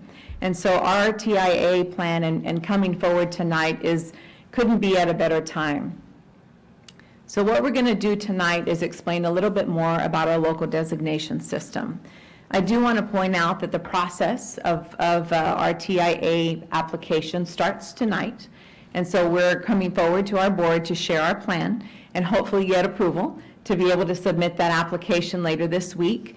And then TEA will work hand in hand with Texas Tech University to review our plan and make sure that we're good to go. So just as with any other new initiative in our district, it's always important to bring the voice of our stakeholders to the table. And so all along the way, we have had an opportunity to bring in various layers of the district, beginning with some of our community members, principals, assistant principals, instructional coaches, and so on. But one very prominent voice is that of the teacher. So we had teachers that sat on our design teams. We brought our design teams together to make sure that we would start the think tank process. And on every design team, we had Teachers of the Year, both from this year and from years prior. And then along the way, we also were able to bring together a TIA teacher focus group. And so as we've been working on our application that we're sharing tonight, we kept on coming back to that TIA teacher focus group because we wanted to make sure that we captured every layer of the organization, but in particular, also had time to get with our teachers and understand their perspective as well. So in order for a teacher to even be considered for a TIA incentive plan, they have certain areas of eligibility. Those are on the screen. First of all, our teachers have to be SBEC certified. They need to be coded as a teacher in our PEIMS database, and they need to have a credible year with our district. And so the state essentially has said there are two pathways by which teachers can access teacher incentive allotments. The first pathway is the National Board Certification, and I believe we had a chance to talk a little bit about that. We've also had some webinars in our district and have had a very healthy attendance. But the National Board Certification is a very lengthy process. It essentially is the gold standard of teaching. And so very excited to also be able to share with you all that there are means by which we can leverage reimbursement opportunities for our teachers that are going through this first pathway. And so we're certainly going to take advantage of that and continue to use that to our advantage. But the other eligibility pathway is that of the local designation system. And so as a board, your role is to be familiar and to really know the ins and outs of our local designation system. Inclusive of that is also our our spending plan.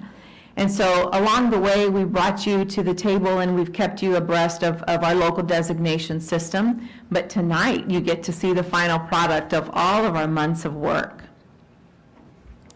So pathway 2, a local designation system. We have the opportunity to create our local designation system where we as a district set benchmarks and eligibility requirements for 3 different levels of teachers, of designated teachers. And so in our local designation system, we're going to take a deep dive into what each of these layers looks like. But essentially, in TIA, in our designation system, our teachers can earn incentives and become designated teachers that are recognized, exemplary, or master level. And so those are the 3 levels that will become very familiar in our district.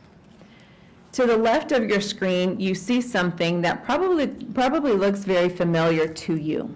So Realizing Our Dream is not something new to our district. As a matter of fact, when we brought in Realizing Our Dream, we were able to make so much progress in our district because people knew exactly what measurable outcomes we were going to be looking at, and we set goals at every campus. So just as Realizing Our Dream changed the trajectory of our district, now we're moving that to the teacher level. And so as part of our local designation system, we have something that we have titled the Teacher Individualized Report. Why? Because all throughout the entire school year, our teachers have the ability to do some progress monitoring of where they sit in regards to our TIA eligibility. Our state has also said that there's 2 non-negotiables. Every local designation system must have a measure for student growth and also for teacher observation. And so those 2 we'll hear about in just a minute. The first part of our local designation system is something very aligned to our work with Holdsworth and very aligned to our culture. and that's teacher leadership. So I'm going to hand it over to Dr. Villarreal so he can talk a little bit more about teacher leadership. Good evening, everybody.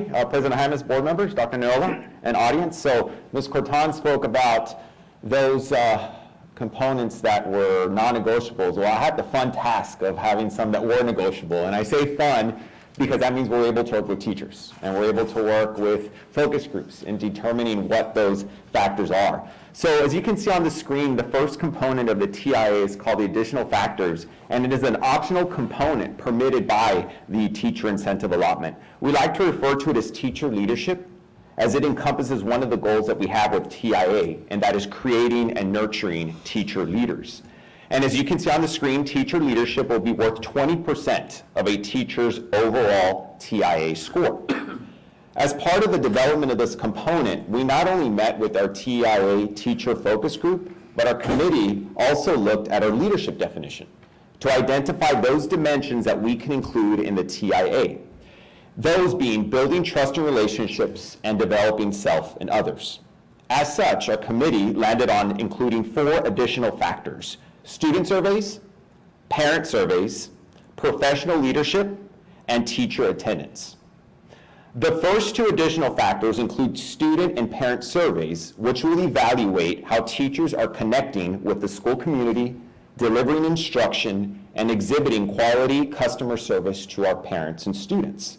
This is in line with the leadership definition of building trusting relationships.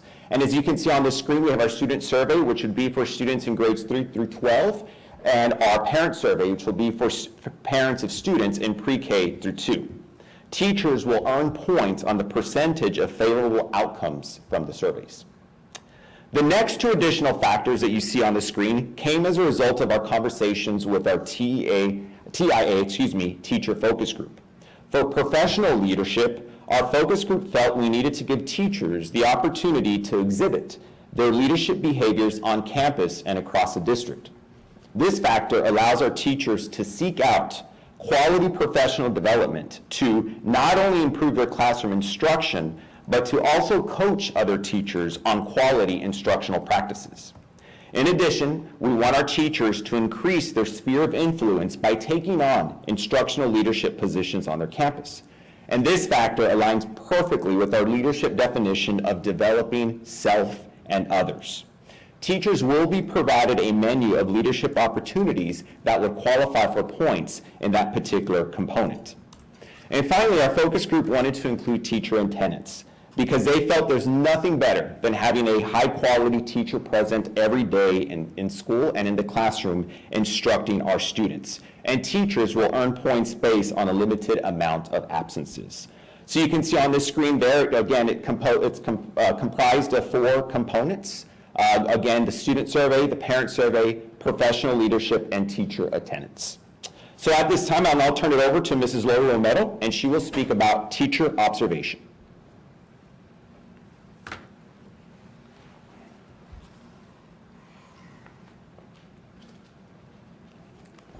Good evening, Mr. Jaimes, Board of Trustees, Dr. Neola, senior team, and audience. And so T-TEST is nothing new to us. We've been using this instrument for a while, right, as far as our teacher observation. But there's a couple of things I want to call to your attention on this sample that we have here for calculations. If you look there, you can see our domains that we're dealing with. We're dealing with domain 2 and domain 3, which is all instruction in the learning environment. And then they have the dimensions off to the side. All of those dimensions go with the domains and are very explicit of what we're looking for when we go into classrooms. So when you look at the ratings there, you can see that there's a sample there showing 3s, 4s, and 5s. When we use this instrument, the scale can go from anywhere from a 1 to a 5, the 1 being the lowest and the 5 being the highest. If you look at the very top, it says in order to be eligible for a TIA designation, teachers must earn a minimum rating of 3, which is proficient in all dimensions or indicators. So when the committee looked at this, or the design team looked at it, we want to make sure our teachers are at least at proficient or above in every dimension. That was going to be a very important factor. And you can see that the weight of this is 30%. of the overall score. But going back to the rating, the biggest key factor for us is going to be the calibration of when we're going in there as administrators, whoever is doing those evaluations, we need to make sure we're on the same page. So some of the things that we're going to be putting in place is we're going to be looking at the data, we're going to be studying data and making sure that there's not a skew. If there's a skew in the data, we'll have to go back, analyze that, and make sure that there's professional development that our appraisers are getting, so we can make sure that that we're all on the same page and it's all the collaboration is there for all of it. And then going back to that 30%, we know that this is an important piece for our teachers, but the other part is the coaching and the feedback. And so one of the areas that we're going to be looking at as well to make sure there's alignment is our walkthroughs. Currently, we have several walkthroughs. We're going to streamline that to one walkthrough, so we're all looking at the same instrument and making sure that that process, as we're wanting our teachers to improve, that layer of the feedback and the coaching is going to be imperative. And so that's the other piece that we'll be looking at with our T-tests. And now I'm going to hand it over to Ms. Garcia. She's going to talk a little bit about our data.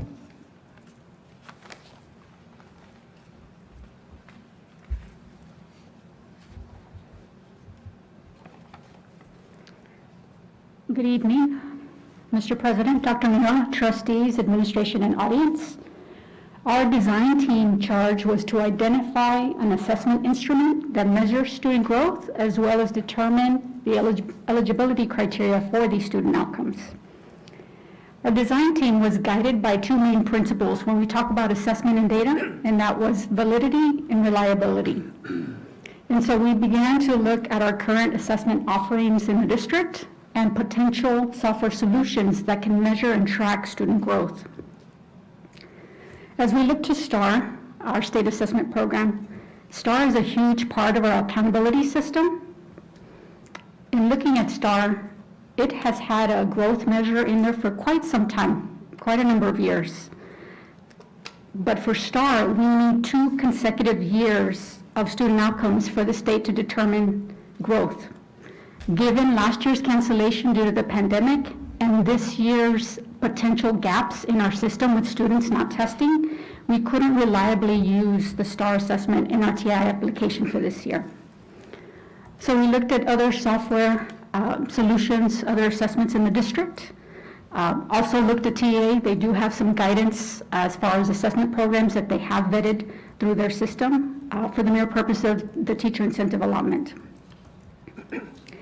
STAR is something we can consider as we move forward once STAR begins to stabilize, consider in future phase-ins. TEA did establish a minimum set of standards for student growth to guide districts.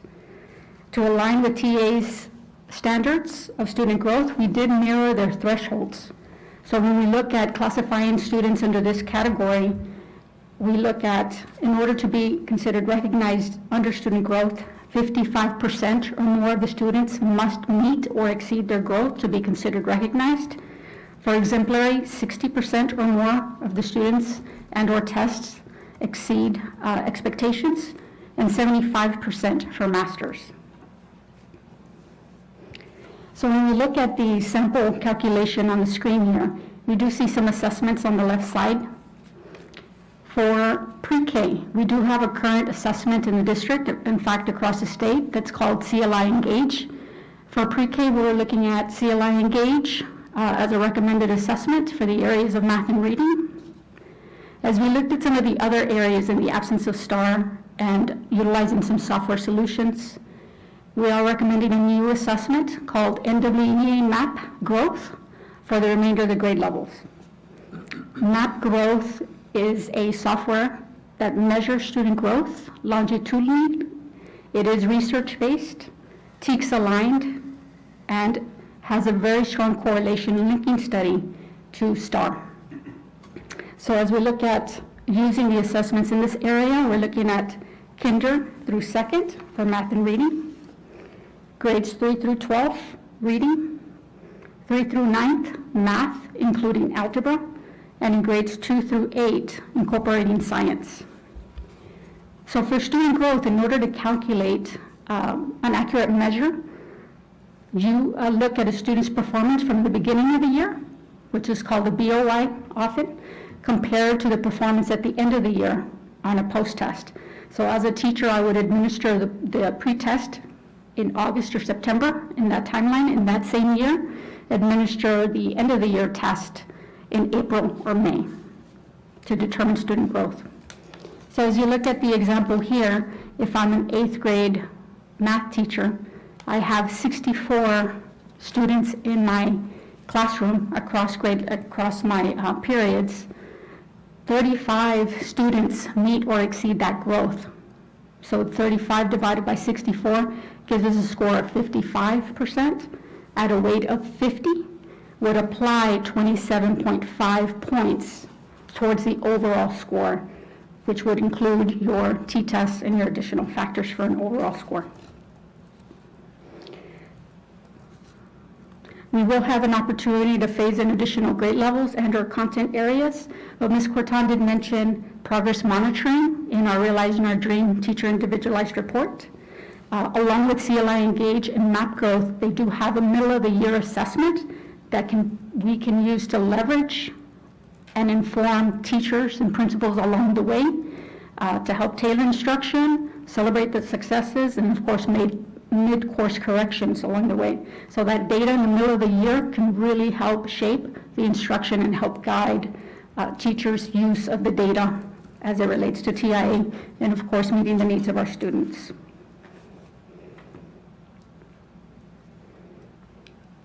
So I'll turn it over to Ms. Romero for the next slide.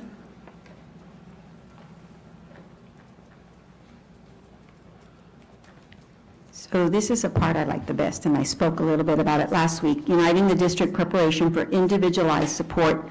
Perfect timing with COVID and what we're seeing with our students, right, as we're looking at these instructional gaps.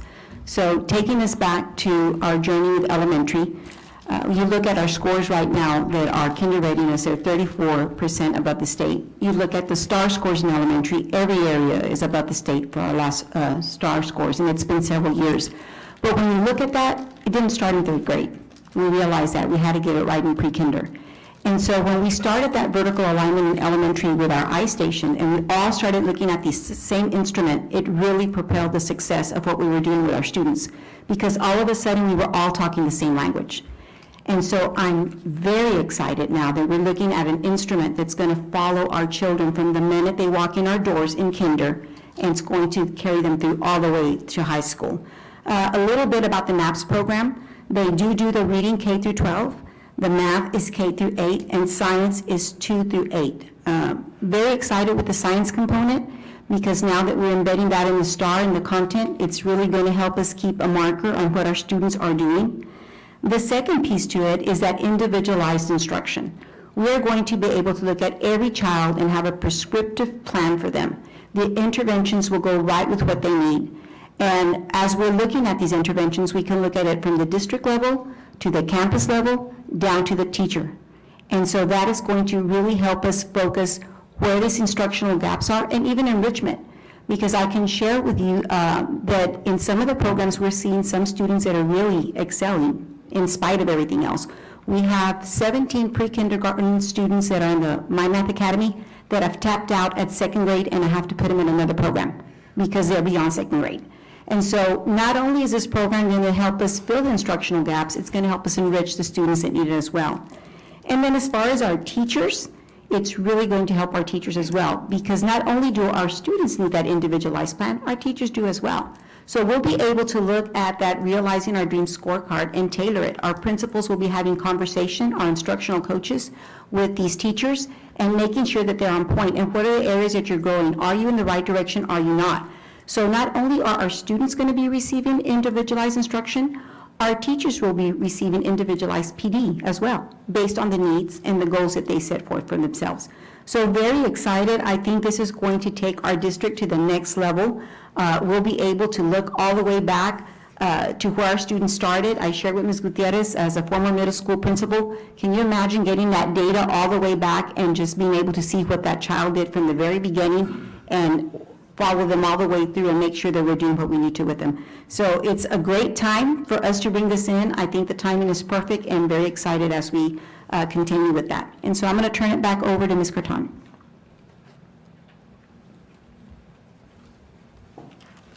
the story that she can tell about early literacy, right? So recruitment and retention. You know, ever since we adopted our strategic plan, we looked at goal 2, and we did things really, really differently. I remember we packed up, Mr. Powers, and went to a university that you may not go visit on your own, but we did, right? Anyway, well, we took off to go to different campuses, different universities, and we really wanted to get recruitment and retention right. And so recruitment and retention, that's where the magic is. It's not just about going out and looking for great people and bringing them here. It's then how do you keep them here? So with TIA, we have had a great opportunity to sit and just look at practices as a whole. Part of our local designation system, we're also needing to rethink onboarding. Why? Because TIA is going to be something that's available to all of our districts in the state of Texas. So what is our edge going to be? 2 really important things. When we onboard individuals, particularly designated teachers, we need to make sure that we get that right. And who better to onboard them and mentor them than a peer who is also a designated teacher? So one of the things that we'll be doing with onboarding and recruitment is that we want to launch peer coaching. We want our teachers to come in and have somebody from the very first day that they come to our district, have somebody that can be a thought partner and really help them be part of our culture. But I'll talk a little bit about retention, because along the way, one of the things that our teachers in our TIA teacher focus group said is, what if we're not interested in going into an assistant principal or going into an instructional coach role, but we want to do things and be a different level of leadership from our classrooms?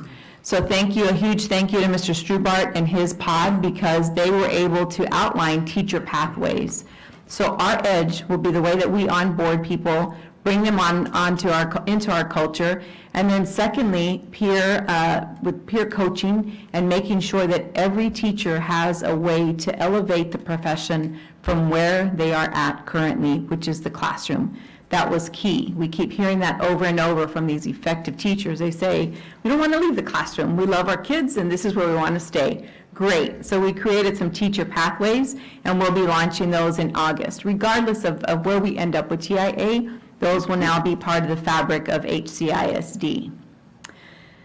So we talked earlier about the 2 roles of our board. First of all, it's to look at the local designation system, which you heard about the components of.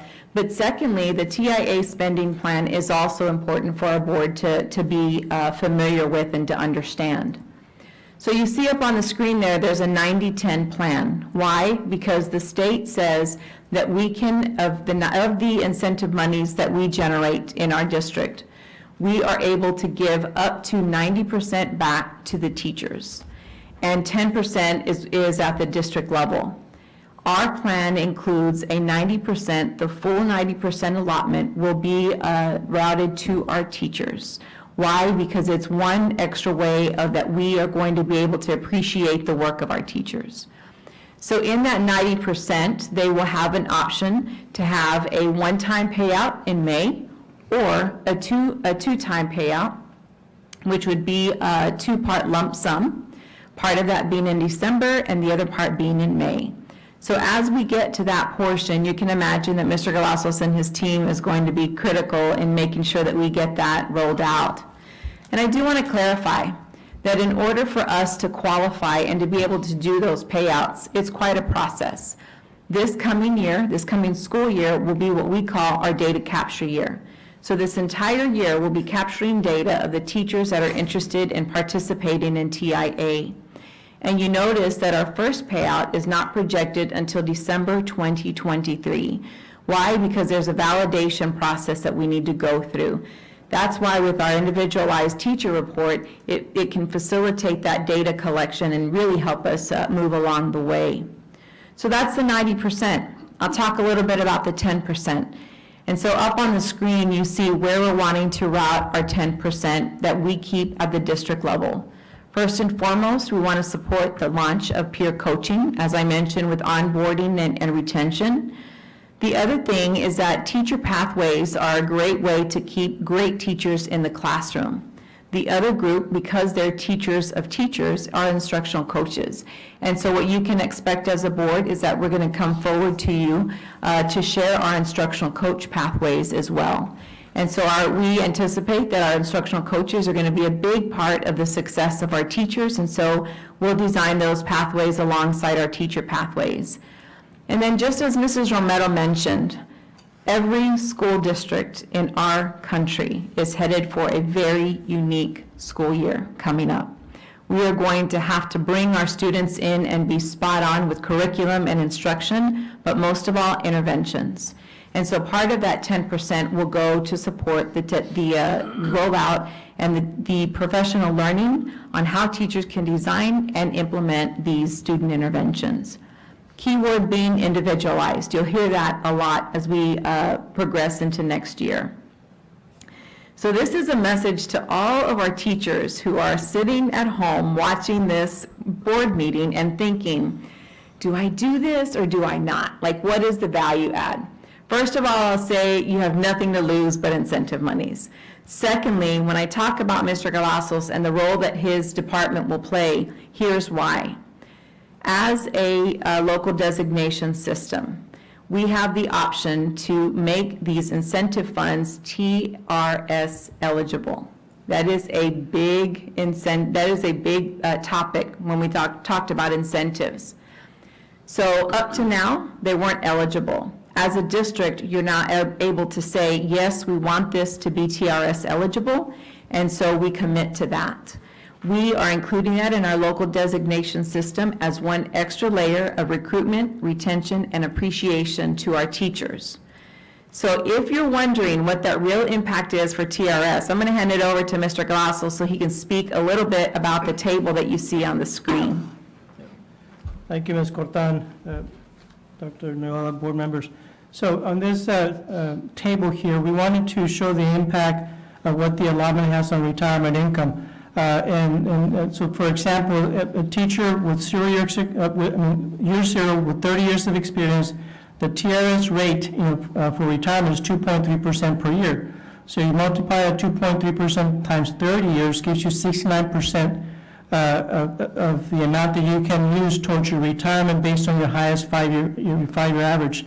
In this example, in year zero, 30-year experience, they get 69% of their 5-year average for retirement, which is, and we took an example of $60,000 average. So 69% times $60,000 is $41,400. That's what that teacher would get for retirement for the rest of their life. So if that teacher decided to apply for the teacher incentive allotment and they were awarded $10,000, for example, for a year for the next 5 years, year one after they begin, they get the allotment of $10,000. They'll have another year of experience, 31 years. The rate from TRS is still the same at 2.3%. The percent for retirement is 71.3% because you added another year. And their 5-year average goes up to $62,000. So they get an additional $10,000 that year. So now that 5-year average, raises, $2,000 more, right? Because 10,000 divided by 5 is 2,000, so they got $2,000 more for the average. So you multiply that 62,000 times 71.3 gives them a retirement income of $44,206. That's an increase of $2,806 from the previous year, right? Because they get an additional year of service plus an additional $2,000 of additional income. This is assuming that there's no other additional increase, in this 5-year span. Now, typically there will be increases. This is just to make this an example. So year two, they're going to get another $10,000, right? Because they got the allotment for 5 years. So now they have 32 years of experience. The rate is still 2.3. The percent for retirement is 73.6%, and their 5-year average is now $64,000. So it jumped up another $2,000 because now there's 2 more years to average that $10,000. So their retirement income, you multiply 64,000 times 73.6. is $47,104. So that's an increase of $5,704 from year zero, right? That's committing 2 years of the allotment and staying 2 more years. Year three, I'm not going to do all the math for all the years, but year three, and there's an additional $8,694 of retirement income for the rest of their life. This is per year for the rest of their life. So let's say they stay 5 years. So in 5 years, they get 5 more additional years of experience. They're at 35 years. At 2.3%, their percent of retirement is now 80.5%. That's how much they get to get from their highest 5-year average. And because it's 5 years, now they get the full $10,000. So now it's $70,000 average. So 70,000 times 80.5% gives you $56,350 of retirement income for the rest of their life. That's an increase of $14,950 from year zero. So that teacher, if they decided to stay 5 more years, can really get $14,950 of additional retirement income per year for the rest of their, life. So, and this is based on a $10,000 increase. Now it could jump up $20,000 or $30,000. TRS does have some caps, that we will need to monitor based on increases per year. But this is, just an example that we wanted to show, the board and how the additional allotment can have a big impact on teacher retirement, because now is TRS eligible. So hand it over back to you, Ms. Corton. So thank you, Mr. Colasso. So you can see the impact. And as we think about teachers weighing the options, do I do this or not? This is a big one. So Mr. Colasso's talked about a period of 5 years, and the reason that we went with 5 years is because if you earn a designation, that designation is on your SBEC certificate for a period of 5 years. And so that's why we went with that 5 years. So I'll talk to you a little bit about timeline. Obviously, tonight we're here with our board, April 13th, to review and hopefully have the approval to move forward with submitting that application. Tomorrow, we want to make sure that our entire school community understands our local designation system and that teachers are able to learn a little bit more about it with us. So we're having webinars tomorrow afternoon with our campuses. We are going to push the submit button, if approved tonight. We're going to hit the submit button by April 15th, and we are actually set to do that tomorrow, thanks to Ms. Gutierrez. And then the other thing, too, that I want to mention is that you see on the timeline there, we want to have a window of time by which teachers can come in and do a preliminary interest in their intent to participate in TIA. As we mentioned earlier, they really don't have anything to lose but access to incentive funds. So we want to make sure that we give them the opportunity to let us know ahead of time so we can prepare certainly for next year. Any teacher who is wanting to access TIA funds will be treated as a cohort all on their own. So we can monitor them, we can have close communication with them next year and get them to the finish line with that. All of this, we've learned so much along the way this last school year. And in our work with TIA, we've had a chance to stand back, or to sit back and to look at all of our processes.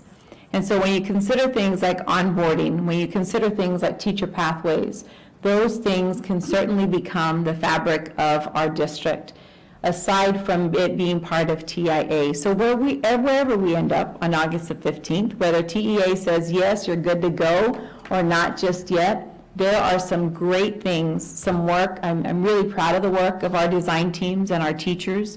And so wherever we end up on August the 15th with that designation, the designation decision, I know that we are going to have a very different type of way of recruiting and retaining our very best teachers. And so before we move into questions and conversations and move into the action, I do want to take one more time to thank Ms. Gutierrez and Dr. Darrell Mickle. As our lead researchers, wow, yes, huge round of applause. And Gracie's with us tonight in person. Dr. Mickle is with us virtually. But what these two have done has just been absolutely incredible. And then the heavy lift of the hours that we have taken to design our local designation system, and everybody for every meeting came ready to do the work. And so a huge thank you to all of our design team members. And with that, board, I would like to open it up to questions and conversation and then move on to our action item.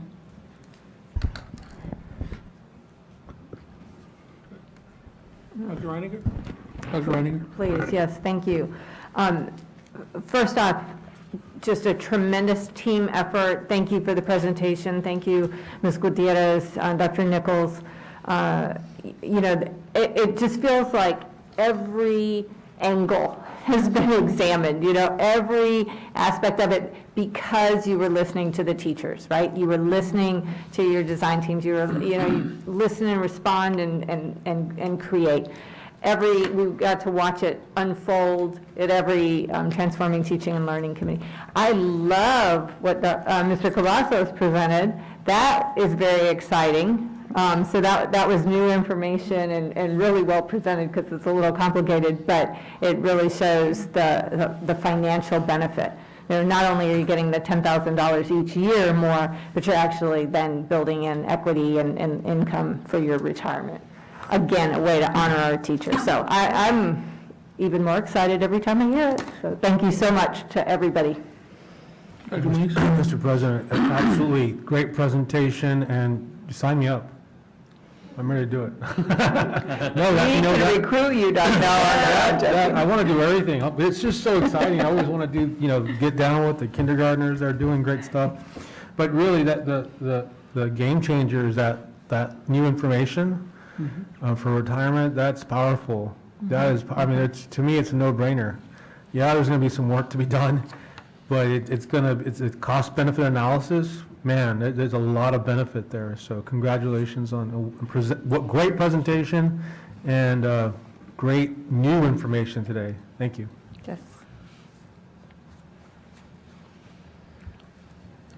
Mr. President? Yes, Ms. Ferry, go ahead. Yes, thank you. Wow. Ms. Corton and all of the presenters, what an incredible way to begin a new era following this pandemic. What an incredible opportunity for education to move forward after what we have all experienced. I agree with you totally in so many ways, but perhaps in the most ways, the timing is perfect. This is a goal that we have all sought for decades, and no one could figure out how to do it. And so now, with the state's direction, we're figuring it out. And you have given such comprehensive attention to every single detail that this is really a very, very doable, understandable approach. So I am so excited about this. It's a breath of fresh air. It's finally an opportunity to at least provide some additional support for the teachers who are fundamental to what we're doing with our children in a district that's really developed a plan that people can take hold of and work with. And in particular, I want to thank you for your attitudes throughout this entire thing. Rather than seeing it as a task that each of you has been given, you have seen it as a joy and an opportunity to bring something of great permanent value to our teachers and to the teaching profession. Hallelujah. I am ready to vote. This is great. Thank you from the bottom of our heart. You have created the foundation of what will become a permanent change in public education. Thank you for that. Mr. President? Yes, Mr. De Leon, go ahead. Thank you.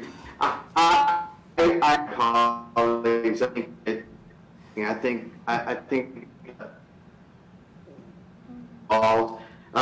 that the game changer for me in the whole thing is the TRS.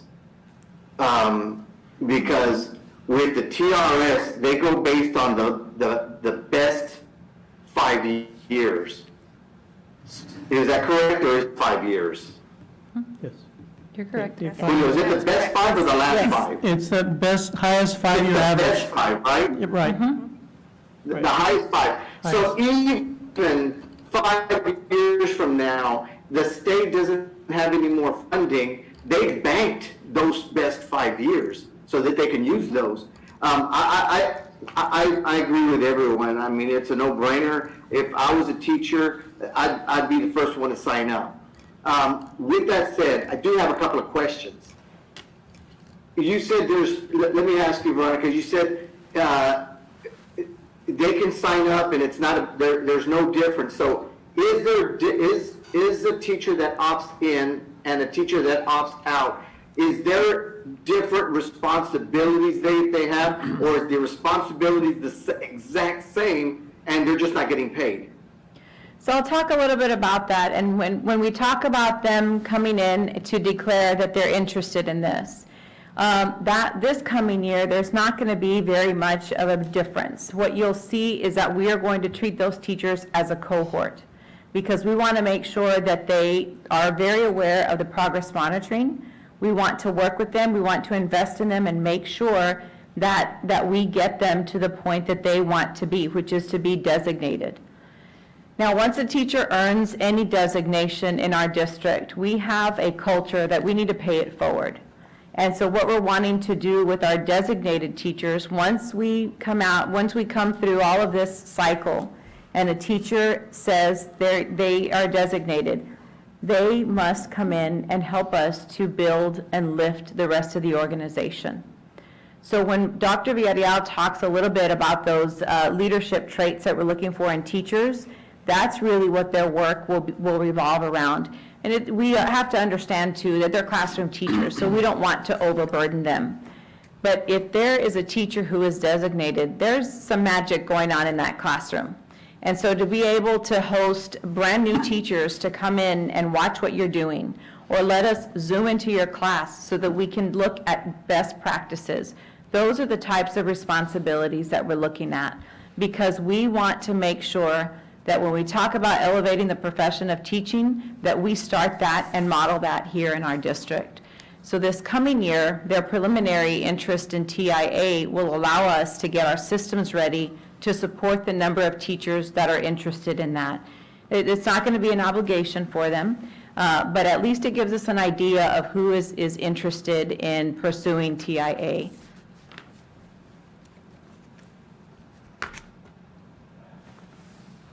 Right, but let's say you're in year 2, year 3, year 4. Is there going to be a difference between someone opting in and someone opting out? So I think in terms of responsibilities. So I think I want to make sure that I'm answering your question correctly, because when you opt in, you're saying you're going to opt in and you are interested in having access to the incentive funds. You want to participate. Right. So there's a difference between wanting to vie for the incentive monies and actually earning those incentive monies. So if a teacher meets all of the eligibility requirements, we are going to expect them to help us to elevate the teaching profession. They get their extra incentives, and so as a way to pay it back, to pay things forward, they will help us with building their colleagues. For somebody that says, I'm not interested in this and I'm good where I'm at, then that's perfectly fine. They continue business as usual from their classroom and don't really have any added responsibilities. Does that answer your question? Yeah, and I guess, I mean, because like Belinda was saying, I'm sorry, Dr. Reiner was saying, you really embraced getting everybody in and getting feedback and getting buy-in, and that's the key to anything. And I think you did an amazing job on that. But while you were getting that buy-in feedback, were there any teachers that had concerns that you can share, that why they may not want to participate, or why they're kind of reluctant? So I'll tell you where the reluctancy came, is in looking at our local designation system. You know, some of our very best teachers, and here's why we're doing the preliminary declaration if they're interested or not. Some of our very best teachers say, I don't do anything different, and I don't know that I would meet the metrics because I'm not quite sure. And in reality, our highly effective teachers might need a little bit of a nudge to say, no, you got this, come on in. Where the reluctancy came is their ability to think, maybe I could make this, maybe I could meet all of the eligibility requirements. And then the other thing too is they too had questions about So if I'm designated, what is it that my responsibility will be? And our response to that was help us elevate the teaching profession, beginning with HCISD. And so we're not going to box anybody in and say, if you're a designated teacher, you have to do these 5 things for us. Instead, it will be a menu that they can select from, and understanding too that they're classroom teachers. So we have to be cautious of how much we demand of them. The key here is that when you think about the power of opening up your classroom, that doesn't take extra time necessarily, but it's to really say, here's what's going on in this classroom, and as a colleague, come in and just learn from me. And so more than anything, it's about taking those designated teachers and elevating one another, working with their colleagues so that you create this synergy around everybody. It elevates the entire organization because they can see what a gold standard is in teaching.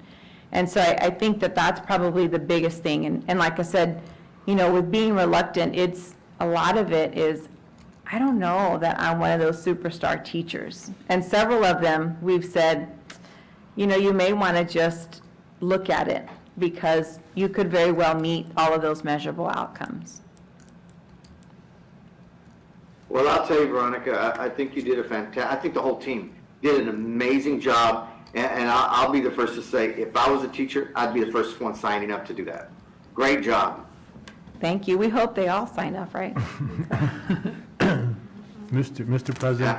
Yes, sir. I'd like to make a motion for approval of the district teachers incentive allotment plan as presented. Second? A motion by Dr. Muniz, a second by Dr. Reiniger. Any further discussion? Which we've already had a good discussion. I will say this, Ms. Cortan, you keep saying elevating teaching profession. That sounds great. That's like music to our ears if we can do that, because this is going to have an impact for years to come, not just to the teachers themselves, but to the district and to our students. 2 key words, individualized and elevation. Yes. It's amazing. And thank you to our board for always coming into our meetings, listening, giving us, you know, great feedback, but just for your support and the time that you take to understand this work. This is big work, and no doubt it will change the trajectory of teachers. Yes. But thank you all for your time too in learning alongside us. So thank you. Like I said, we had a motion by Dr. Muniz and a second by Dr. Reiniger. All those in favor? Aye. Aye. Opposed? Motion passes.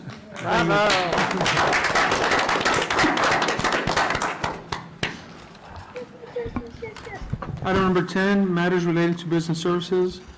10A, consider approval to extend contracts for financial auditing services. Mr. Julio Cavazos.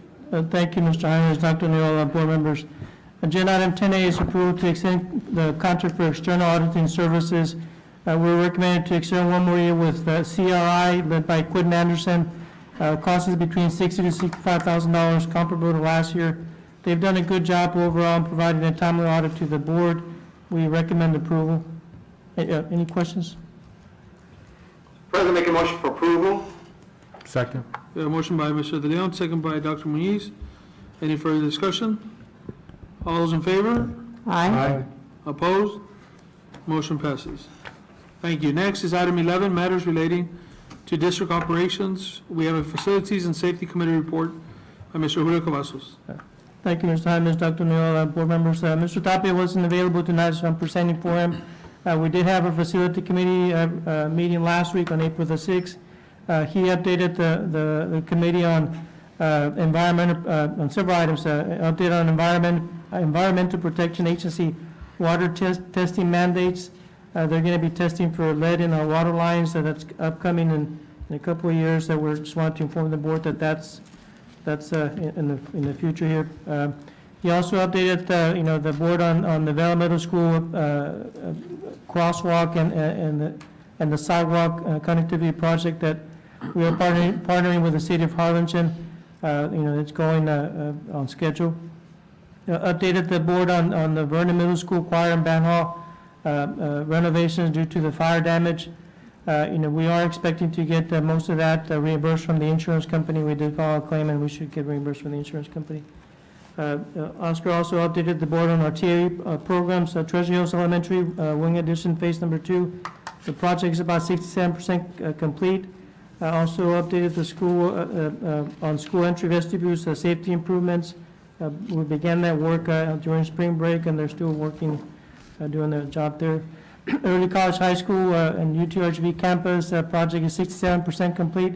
About 85% of the roof has been placed, and the exterior drives and sidewalks are pretty much complete as well. The Transition Academy, 90% of the Transition Academy is complete and is projected to be 100% by the end of April. And also updated the board on the Gutierrez Fine Arts Academy and some baseball and softball improvements at both Keys and Dixland. And I updated the board on the construction fund report. Mr. Powers chairs the committee. I'll hand it over to him if he has any additional comments. The only comments, I mean, everything's going very, very well on all these projects. Construction projects are all moving along very smoothly. I just wanted to comment on the Vernon Middle School. I think it's very important. Our staff has found some additional damage that's occurred in those buildings, and it's good that we found them now to alleviate problems in the future. As Julio said, our insurance company looks like it's stepping up and going to take care of these, which is going to take a little bit more time, but these buildings are going to be a lot safer than they were. So that's one comment I wanted to make. The Vela School pedestrian project is coming along really well. The bridge is being assembled. The sidewalk is basically complete except for one property owner is apparently presenting a few problems on trying to get the easement or the access to go all the way to Business 83. But the bridge is being assembled and should be in place not too long in the future. So other than that, everything's going great, and Oscar's department is doing a great job. Thank you very much. Thank you, Mr. Glasses and Mr. Powers. Next, we'll move on to item number 12, School Board Continuing Education Report. Ms. Sonia Brown? Yes, sir. Mr. President, I'm very happy to report that all board members have completed all their required training for the 2021 school year. Thank you.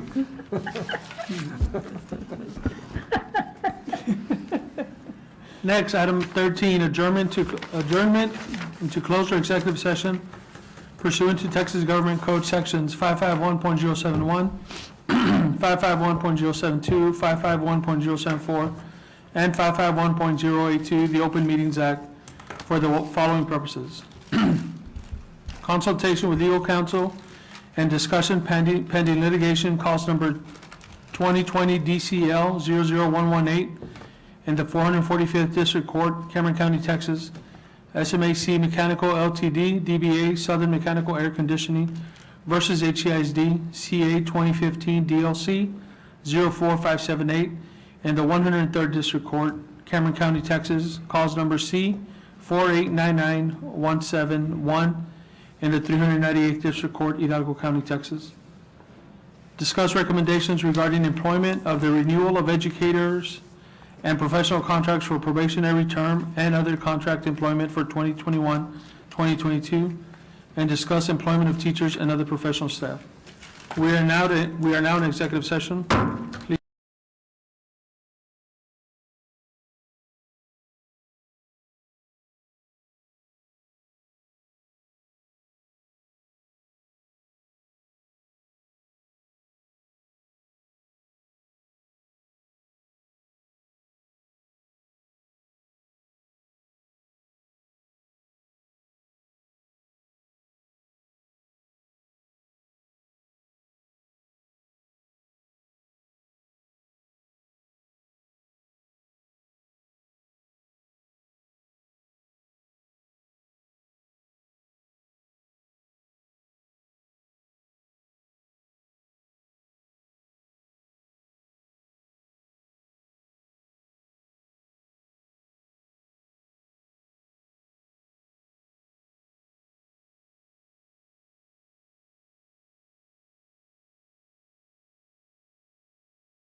Okay.